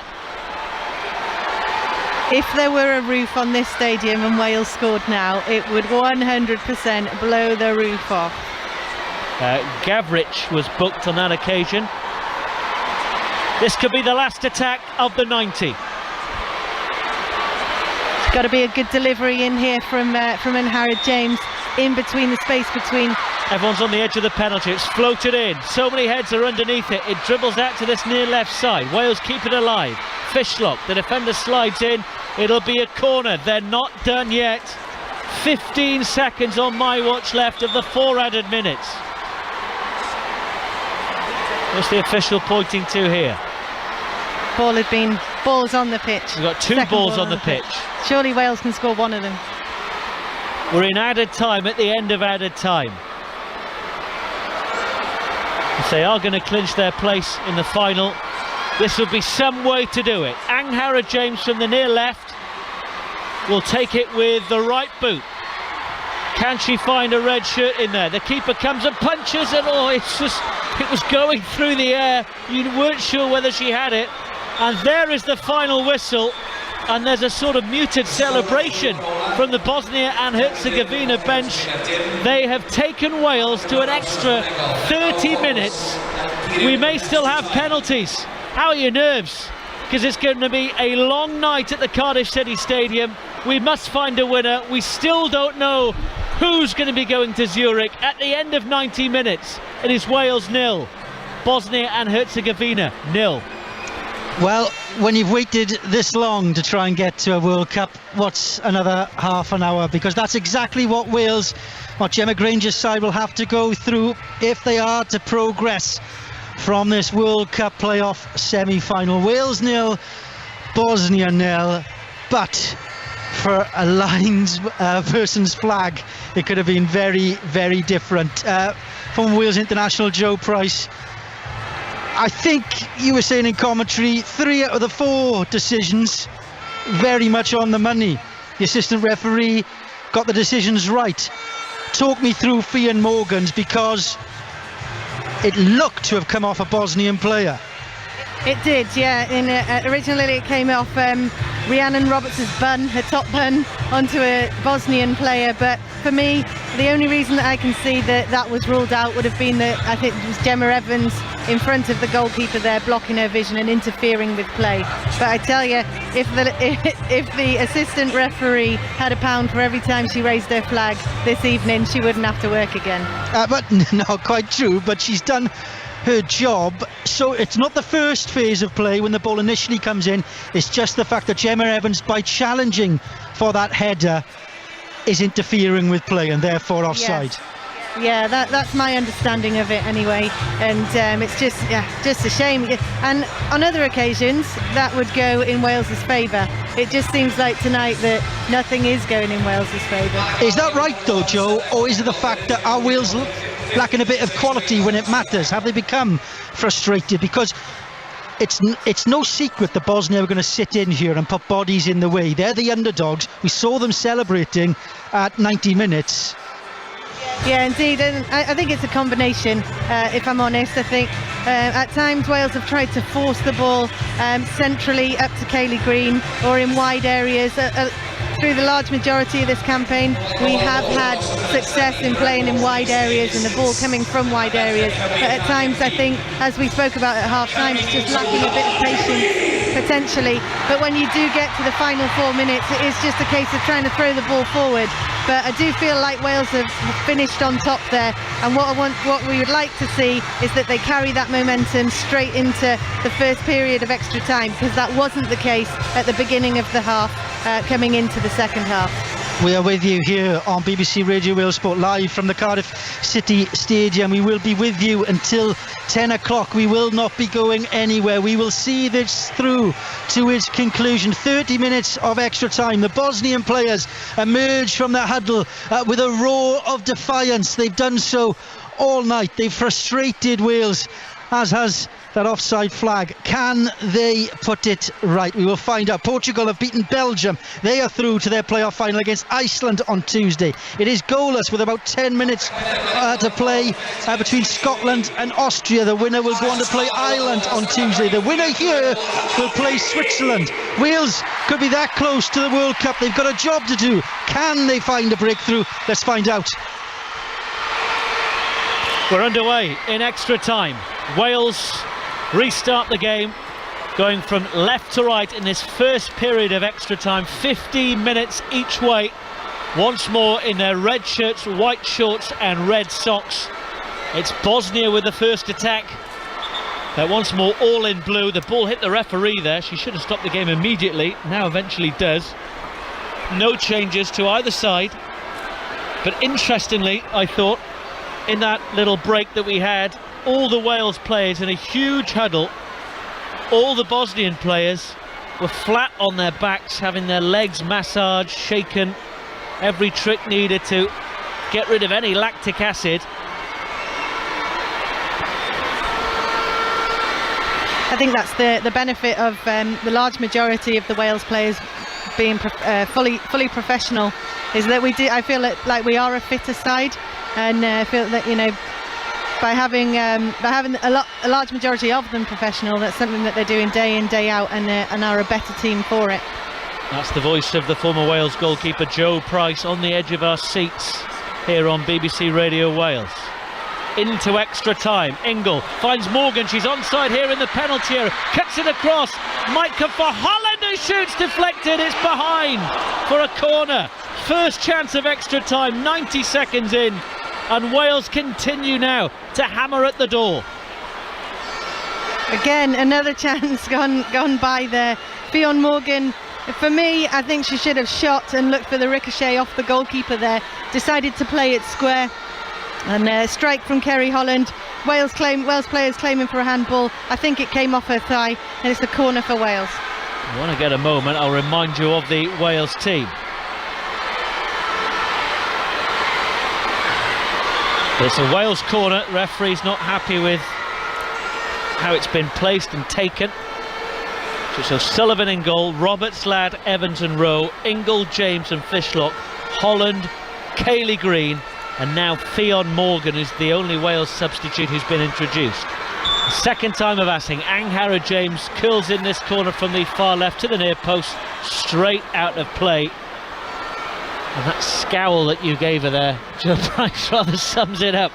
You need to be perfect in extra time, and that simply was so far away from being perfect. My poker face isn't quite as good as Gemma Granger's, but yeah, and Hara James there, we've seen her deliver thousands of corners, and a player of her quality, you'd think that it would be better than that, but we are all human. I don't think I've ever scowled at Hara James, but yeah, that just needs to be better. Helen Ward warming up, shot on our monitor. And said she doesn't make substitutions, but if we tick towards penalties, I'll just break off because Holland's coming forward on the left, cuts it back to the edge of the penalty area. Blue shirts losing their footing there. Wales get it back with Ingle inside the Bosnia and Herzegovina half. Roberts on the right, Morgan's in acres of space here. Fionn Morgan, low cross is knocked behind. It's another corner. Well, in 90 minutes Bosnia caused plenty of problems. In the opening 3.5 of extra time, it has been one-way traffic. Wales are making it clear they do not want penalties. I wish players could hear Jess Fishlock's hand in the air, because I would like to have heard her scream for that. She was in space. If Fionn Morgan had just chosen to loft the ball in, it could have gone over to Jess Fishlock. It could have been a very different story. Fishlock now takes this corner towards the back post, too high for Evans. In fact, Holland was lurking behind. If there was a shout, Kerry Holland would perhaps have been in a better position. It's away by the corner flag on the far left, into the box, diving header away by the Bosnians. It is one-way traffic now. Rowe crosses into the penalty. The defenders completely sliced it into the arms of the goalkeeper. It's Spazjevic who gets away with one, and Bosnia can breathe again. 4.5 minutes into extra time. Somehow it's still 0-0. I'm too afraid to check my heart rate on my watch here. If you weren't with us in the first half here on BBC Radio Wales and Radio 5 Sports Extra, Wales have had the ball in the net 4 times. On each occasion, the offside flag has been raised. Here's Hara James on the edge of the box, towed out of her grasp. She had her pocket pinched. A great run from Hara James there. What she does, she just finds herself in that pocket of space so well. Well, the defender slipped. Kaylee Green will gallop onto it on the right side. Defender recovers. And the referee's blown for, what, an offside? I haven't heard you say that this match. What? No, she was offside then, Kaylee Green. Again, just not looking across the line. Need to make sure that she's doing that. It's about the 8th time she's been offside in this match, and it's just ticking down the clock for Bosnia, which is what they'll want to see. Well, if the fans are nervous, the ones that were just on the monitor are certainly not showing it. They're waving their arms, they're excited to be here. The exuberance of youth. Being a football supporter is a mostly fruitless experience. Will it be fruitful for the Red Wall tonight? Will we see history being made? Ingle for Wales. It's still goalless, but Wales are not just knocking, they're hammering at the door now. Bosnia's first attack of the second half. Jelcic, this huge lumbering striker over the halfway line, and the ball to this near side is rather carelessly given away by Spazjevic. Yeah, when Wales do get the ball, as they were very much so in the second half, they're completely swamping the player that has the ball. Like I said, there's so many gaps. The ball over the top for Fionn Morgan. It's comfortably behind. It's a goal kick to Bosnia. 9 minutes left of this first period of extra time. Fionn Morgan was onside on that occasion. The ball was just off radar. She did, and a good run in from her. Just final ball in wasn't good enough. Goal kick, and they're not in any hurry to take it, as you can imagine. Bosnia's ambition to try and win this one outright seems to have dwindled, and they're happy to just set up camp on the edge of the penalty area. And so do Wales. Well, come on then, break us down. And that historically is not something that Wales have managed with too much ease. When teams have sit in with a low block, they have huffed and puffed. They have. We've seen it against Kazakhstan. They did it in the away fixture with the low block, and you'd think that Wales would be used to it by now.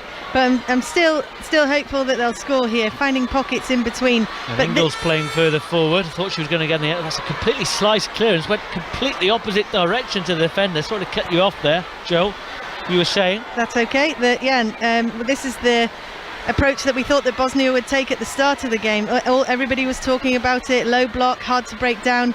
And for them, they're versatile. They can switch, and they are causing problems for Wales. And Wales still keeping their substitutes up their sleeve. And I do wonder, Joe, if we are looking like penalties in around about 20 minutes time, will she make changes with a shootout in mind? And I'm thinking of the likes of Helen Ward, perhaps, to come on and take a penalty. I think if it does get to that stage, that she will look to Helen Ward and look at the other players on the bench. Rowan to the box looking for Kaylee Green. Great defending by Milinkovic. 17 years old. She hasn't played like a 17-year-old. The big number 6 for Bosnia and Herzegovina. It's still 0-0 on BBC Radio Wales. The Late Show with Larry Shawn is coming up. This is our very own Late Show. World Cup football. Wales as women trying to make history and set up a World Cup playoff final in Zurich against Switzerland on Tuesday. Ingle in the centre circle. Rachel Rowe did well to pick the ball up there, but I think Fionn Morgan's run, instead of staying wide to come out to in, she immediately went in and just cut off the options there for when Ingle had the ball. Not the best run from Fionn Morgan. Well, the ball's rolled down the line, hit the corner flag, stopped dead right on the whitewash, hasn't gone out. So now there's an almighty battle going on down there, and the end result is a Wales throw in an attacking position. 6 minutes left of this first period of extra time. I think everybody just stopped then. Bosnia will try and wait for the counter-attack. They can't get out of their own half. They might do now if they switch it. There's space, but the midfielder, Jelcic, in fact it's a striker I should state, didn't look in the right direction.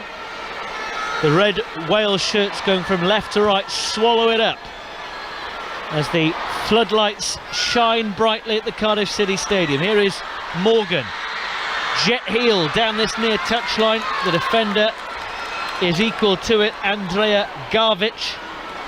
Garvic did really well there, using her strength, and Fionn Morgan, we know she's pacey, and but yeah, she did really well to come across, using her body to stop Fionn Morgan from get around her there. They're about to go into extra time as well in Glasgow. Still goalless between Scotland and Austria. They're into added time at the end of the 90. Portugal scored late against Belgium. They won 2-1. They'll play Iceland on Tuesday in Porto. The Republic of Ireland and Switzerland are still no closer to knowing who they will face to try and potentially book a spot directly at the World Cup next week. Holland battles for it for Wales. It's all Wales at the moment. The game is being played exclusively in the Bosnian half. Rowe goes round the outside, playing on the far left, winning a corner. 11 and counting for Wales, but the only statistic that matters is that big giant scoreboard hung above that Welsh flag on the empty blue seats behind the goal to our right in red and white letters, 0-0. 4 minutes left of the first period of extra time. Every Bosnian outfield player, every Bosnian player is in that penalty area defending. And Jess Fishlock is now taking on the corner duty. High, swirling into the air. Holland heads comfortably over the crossbar. A Weetabix dive from Hodzic, the goalkeeper. Fantasy football-esque, flying through the air. She definitely had it covered, I'll give her that. But yeah, Kerry Holland, you could see her creeping up there unmarked. Again, just lacking quality. Get that ball across the goal, back into the mixer to cause some problems. Definitely lacking in clinically there. Well, the Welsh Dragon is waiting to roar. But the tension is filling up this stadium bowl in Cardiff. 3 minutes left of this first period of extra time. Penalties are not just over the horizon now, they're starting to just creep into view. as Wales give it away around the halfway line. The blue shirts will break quickly, but not too quickly. Jelcic is not making any effort at real pace to take it. It goes out of play for a throw to Wales, which they take quickly. The opposite in urgency from Kerry Holland, as she wins a throw. Might even be a free kick over on the opposite side to us, in front of that double-decker Ninian stand, packed with fans underneath. Should be a free kick, but I think she's given a throw-in. Yeah. A record crowd of 15,200 willing on Wales. Here's Morgan on the right. Down the line, Anghara James. And there is the long-legged centre-half, Marija Milinkovic. Again, doing very well. Definitely wouldn't think that she was a youngster, very much like Carrie Jones, coming on and doing a fantastic job. She made her debut a couple of years ago, aged just 15, like Carrie Jones, who has since departed for Wales. Gemma Granger has all the big guns on, but still has made just the one change, and there may be some tiring legs out there. We're 90 seconds away from half-time in extra time. We are still locked together at 0-0 here on BBC Radio Wales. We are not going anywhere until this one is finished. The Late Show with Hilary Shaw might have to wait, you know, as Roberts wins it doggedly in front of us and then gets the foul. And there's injury or cramp to Dejana Spasojevic. She stayed down, holding her face while her teammates tend to her. The physio a stone's throw away. That was really well retained there by Rhiannon Roberts. The shirt being pulled everywhere. But yeah, she got a leg in between the defender there, round the side, a bit like a daddy long legs, coming in from the side and collecting that ball there. She did really, really well. A magic spray from the Bosnia and Herzegovina physio on the... Well, they were started on the right thigh. It's now on the sock, on the shin or the ham or the calf, beg your pardon. She's still flat out. So they're going to have some instructions here. Zarina Piskic has come to the near side.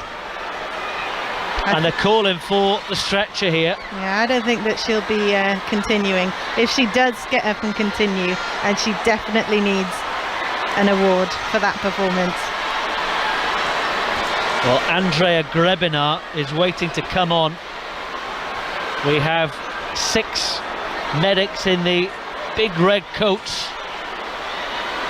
Well, they don't seem concerned. They're sort of sauntering onto the pitch, aren't they? This all means we have reached the end of the first period of extra time. We're not missing any action here on BBC Radio Wales. They're making a change meanwhile, Bosnia. Looks like it's her knee from here, so she's struggling to bend it. But yeah, I don't think that she'll be continuing for the rest of the game. Well, she is coming off. Dejana Spasojevic is going to be departed to be replaced by Andrea Grebinar, who plays her club football in Croatia. The stretcher is wheeled off. She pulls her shirt over her head and disappears straight down the tunnel. 1 minute of added time. We've already played 1 minute over the 15. Wales have a free kick, and the supporters at away end in the corner across from us have got the phone torches out again. Can Wales score late? It's curled in towards Fishlock. Halcyon! What a goal! And is that the goal that takes Wales to a World Cup playoff final? The biggest game player in the squad has delivered when it mattered. It is an outstanding goal from Jess Fishlock. She's engulfed by every single one of her teammates. Wales have struck first in extra time. Wales have taken a massive step to Zurich. It's Wales 1, Bosnia and Herzegovina 0. What a finish. What a dreamy goal there. Fantastic run in. Weighted ball was perfect. Just lofted it all over the goalkeeper into the top corner. That is Jess Fishlock all over. We wanted a moment of magic. We have got it. Jess Fishlock's 35th goal for her country. She has won the lot at club level. But that is absolutely outstanding, with the right foot on the volley, over her shoulder, not even looking at the goal, into the top corner. Absolutely no chance for the goalkeeper. It's the final action of the first half of extra time, and Wales have the advantage. 15 minutes to go. 15 minutes from Zurich at half time in extra time. Wales 1, Bosnia-Herzegovina 0. 15 minutes to play here at Cardiff City Stadium. But Joe Price, if we were talking about a lack of quality in the final third up to that point, wow, didn't Jess Fishlock more than make up for it? What a bit of skill. What a finish. I think she's waited a long time for that to happen. We've seen her score many goals like that before, and what a time to deliver. I've been asked a few times this week about how important Jess Fishlock is, how important it is that she's in the side. Well, I think she's answered the question herself there. She's been relatively quiet for the large majority of the game, but that's what experienced players, she pulls it out when we need it, right at the very end of that half, the last kick of the first period of extra time. Gemma Granger desperately giving information to her side there, Joe. What is she saying? Is this about concentration now? Yeah, definitely. I think it wouldn't surprise me if we saw Wales drop and revert back to the old ways of play in terms of the Jane Ludlow era, seeing them drop defensively. But I wouldn't say that would happen straight away. I think Wales just need to be able to keep possession. We can see that the Bosnia players are tiring. A lot of them have got cramp. It's just a case of simply keeping the ball. Jess Fishlock, the 35-year-old, with her 35th goal for her country on her 135th appearance. It could be sending Wales to a playoff final. 15 minutes remaining of extra time. Joe Price and Mark Poyser will take you through it. Well, they really can reach out and touch a playoff final now. We're back underway. It's Bosnia with it all to do in the all-blue strip with the white trim. They're going from left to right in the second period. It's the red wall on the field now which must repel them. 15 minutes from a World Cup playoff final. Jess Fishlock with a moment that you'll be seeing over and over and over again. And while Chris and Joe were talking there, we saw a replay on the monitor in front of us. Wales in possession, by the way, of Gemma Granger. And before she started celebrating, her jaw hit the floor. The absolute bit of magic that Jess Fishlock had just produced. And she's on the charge now, the goal scorer, but can't keep it in. Out of play for a throw-in on this near side to Bosnia. Wales once more with O'Sullivan in goal, Roberts, Ladd, Evans and Rowe. Ingle, James, the goal scorer Fishlock, Holland, Kayleigh Green and Fionn Morgan. And this is where you look to your senior players at this point of the match. You know, it's about making sure that Wales... Kayleigh Green pinches it by the corner flag. A second one will make absolutely sure the defenders get in the way. Fishlock, who else, wins it back. She is literally dragging them over the line. Shot comes in, it takes all the sting out of it, out to the edge of the penalty area, and Harrod James helps it on. It's very scrappy now at the start of extra time. We played 90 seconds of this second period. Wales in possession, crawling towards the finish line. Ingle gives it away though on the halfway line. Maybe Bosnia aren't quite done yet. Throw in to the visitors, who now must find a way. They were looking for penalties before, they'll be desperate for them now. Wales have to be really careful at this point that not to be too relaxed. You know, they can't switch off it. As Rowe collects that loose ball, hooked clear. To think back to the last campaign, Northern Ireland. Very late equaliser from a mistake. It is not over until it's over, and Bosnia are attacking. Wales get it clear. It's the red shirts now dropping deep. Holland slides off the pitch, throw in to Bosnia. 2.5 gone in the second period. Jess Fishlock's wonder goal is taking Wales to Zurich. Kaylee Green holds it up. Jess Fishlock takes over, charging over the halfway line before Milinkovic shoves her out of the way. Yeah, good tackle from her again, and Jess Fishlock really coming out of her shell now, pulling out all the stops for Wales and breaking those lines as she does so well. But for me, that was a one-person race there, like little and large. But she is doing, Jess Fishlock, what we've seen Gareth Bale do for the men's side so often, refusing to be denied and dragging them to where she wants to go.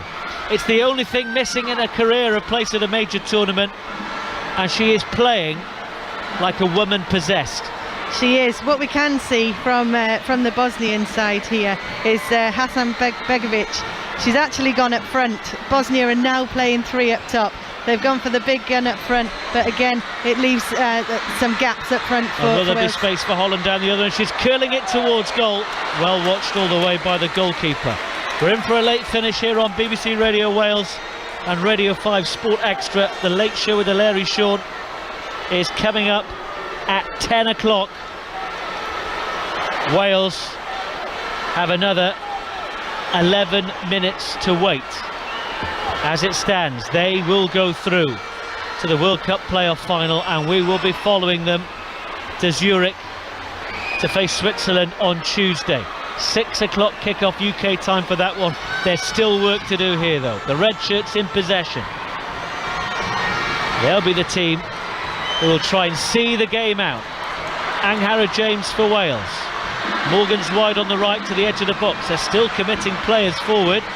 Morgan goes round the outside. She won a corner. She has. They're not settling at one. Well played by Fionn Morgan again, getting into those spaces, being very direct, as we've seen the replacement for Carrie Jones. It's like for like there, where she is causing problems there on the right hand side. And more good news for Wales. Scotland 1, Austria 0 in extra time in the other playoff semi-final that's still going there into an extra 30 minutes as well. There's a Bosnian injury here. If you're not au fait with all the permutations, for Wales to avoid the extra game down under in Australia and New Zealand in the new year in the Inter-Confederations playoffs, they need one of the other playoff winners to be either Portugal or Scotland, and it to be via a penalty shootout, and Wales to beat Switzerland by 2-0. It's very long-winded, but the other results going Wales's way at the moment. You're not missing any action. Treatment continues for the Bosnia and Herzegovina defender. Can't see who it is because there's so many black tracksuits working on her. The red-coated ambulance team are earning their money tonight. They're on again, moving with a little bit more urgency. Wales are waiting to take a corner with a 1-0 lead, 9 minutes away from the biggest celebration we will have ever seen. I just saw that Jess Fishlock goal again, replayed on the monitor. I think it came off her shin. The monitor is small. I think it came off her shin, but we don't care what it came off. We can call her Cinderella from Czechoslovakia. That was a goal is a goal. I'll tell her you said that if we get the chance to speak to her after the game. They're frantically making a double change here, Bosnia. Dejana Markovic is one of them coming on. Still treatment, by the way, going on the far side. So if you're just joining us on BBC Radio Wales and Radio 5 Sport Extra, where on earth have you been? It's been a night of tension and drama. Wales forced into extra time against a side 33 places below them. But in first half stoppage time and extra time, a magical goal from Jess Fishlock, and it may well take Wales to a World Cup playoff final. We're about to get back underway with this corner. If they don't let Bosnia make the change, they'll have to defend this with 10 players. It's Mujanovic and Markovic who are waiting to come on. It remains to be seen what the Spanish officials are going to do. We've wasted 2 or 3 minutes here. I think they are going to allow them to make at least one of the change, with the fallen teammate coming off on the stretcher behind the goal away to the left, making the long way round. This is taking forever. It's taking so long, it's almost Friday. So up goes the board. It's Zarina Piskic, who's not the injured player. She's coming off. Femina Mujanovic is on, and the injured individual is Andreja Garvic, who disappears down the tunnel, and on is Dejana Markovic. That's wasted at least 4 minutes.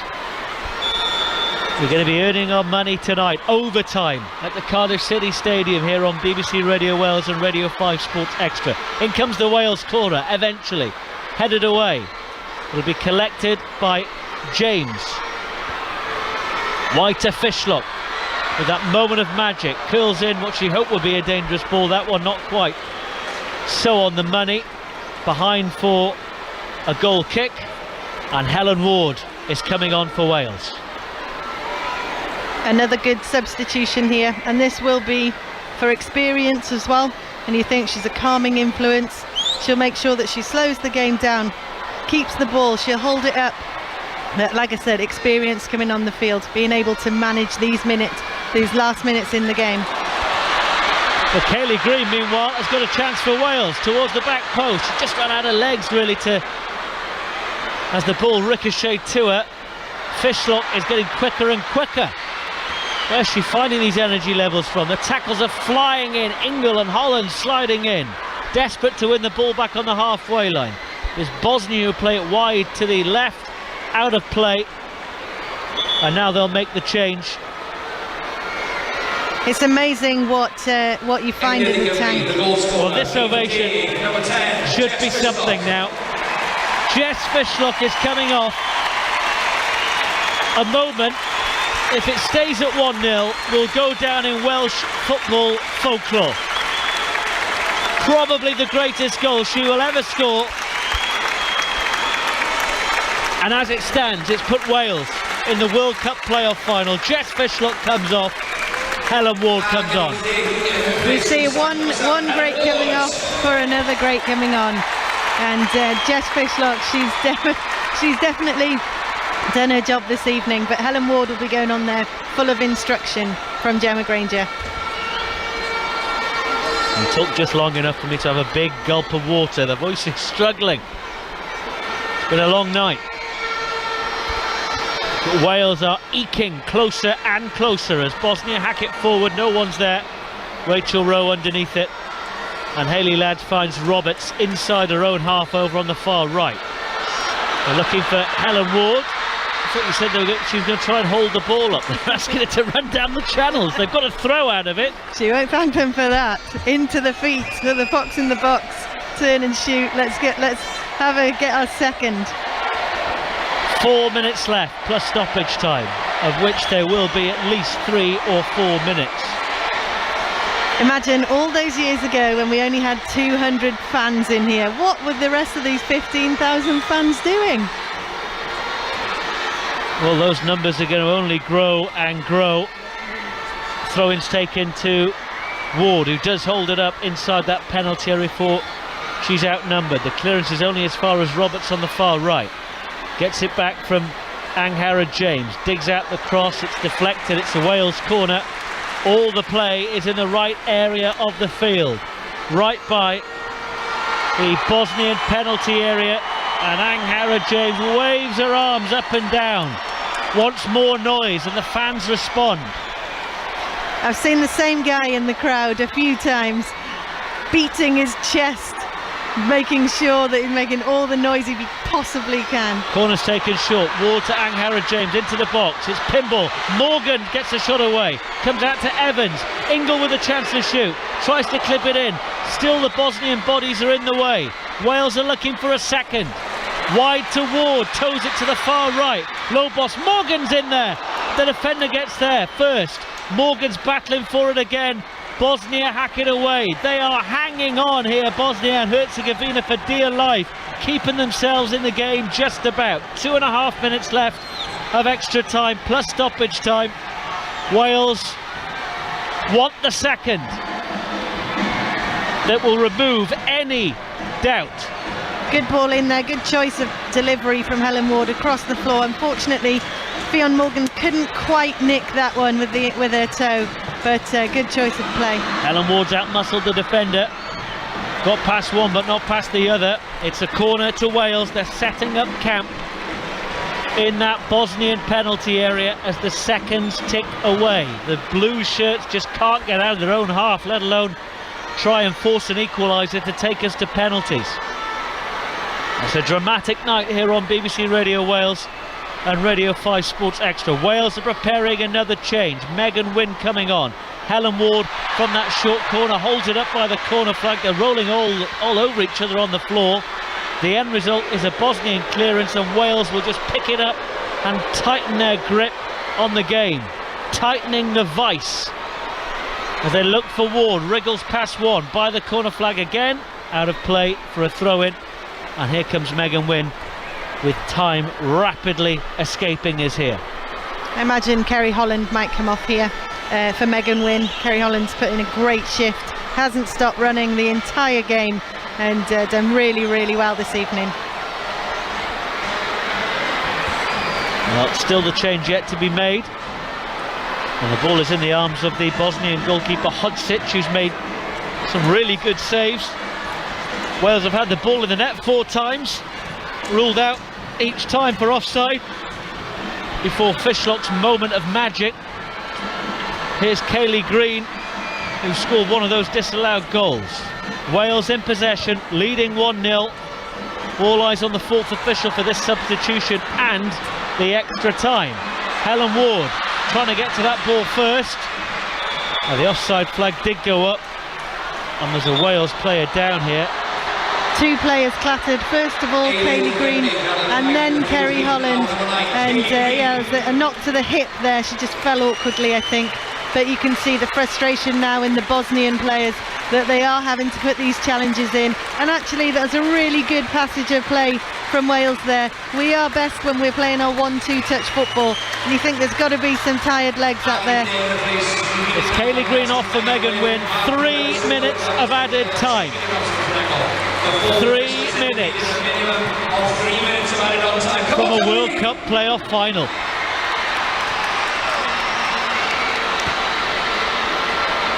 They are so close they can reach out and touch it. Here's Helen Ward for Wales, just on the outskirts of the penalty area. Keeps the ball in play over on the far right side. Megan Wynne, no missing her with those bright orange boots. Done really well to find Helen Ward. Not even an attempt to cross it in the penalty area. All they've got to do is keep hold of the ball for 2.5 minutes, and they're going to Zurich. Out of play for a throw.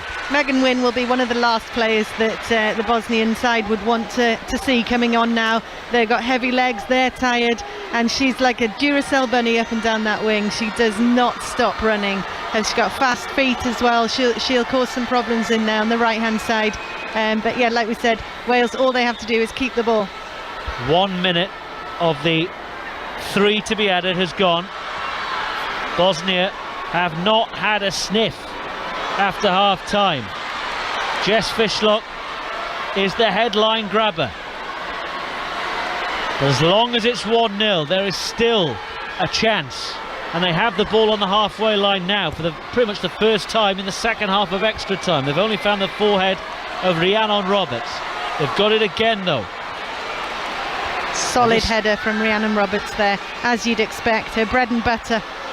Well, this 17-year-old centre-half is now juggling the ball over the defenders. Rachel Rowe coming back to make the interception. It's untidy inside that Wales penalty. They have got it away. Megan Wynne will get to the loose ball first. Anywhere will do now. A little over 60 seconds away. Some fans are making their way down from their seats at the back row towards the touchline, so they can celebrate with their heroes. Bosnia go long. They must score in the next seconds to deny Wales. It's Ingle who comes up with the ball. It takes a touch. It's out of play for a throw-in. Take your time. There won't be any rush for Howard James to take this one, or Rachel Rowe. 35 seconds remain of added time. We're staying a lot later than we thought we would be here on BBC Radio Wales. But it's set to be a night of glory. Throwing down this near left. Helen Ward's end up on the floor, gives it away. Bosnia and Herzegovina throw. They're now in the last chance saloon. Everyone looking at their watches around us. 10 seconds left of the 3 added minutes. Jelcic battling for it. It's in the air on the edge of the Wales penalty area. There it is! It is time to dream big dreams. Wales are in to the World Cup playoff final. Arms aloft from the red shirts on the field.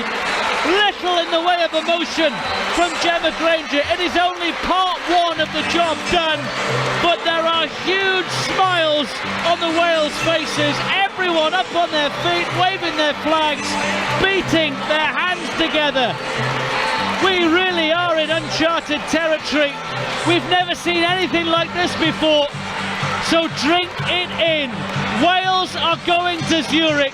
Wales are going to play Switzerland for a place in the World Cup. Wales are so close to shattering the ultimate glass ceiling. Jess Fishlock is the hero with an absolutely magical goal. Get the celebrations going, get the flights booked. Wales are into the World Cup playoff final. It's Switzerland against Wales next Tuesday, because it's finished here tonight. Wales 1, Bosnia 0. Well, we did promise you another night of history in this incredible story of the Wales national women's side. I tell you what, there's going to be a lot of tired school children around Wales tomorrow, because there are thousands here absolutely encapsulated about what this team is doing, and there's more to come, because as Mark was saying, Wales are into the World Cup playoff final. They will play Switzerland in Zurich on Tuesday. It's a 6 o'clock kickoff, and Radio Wales Sport will be there. That is all to come, Joe Price. Well, let's take a moment and appreciate what we've seen out there. It wasn't a great performance.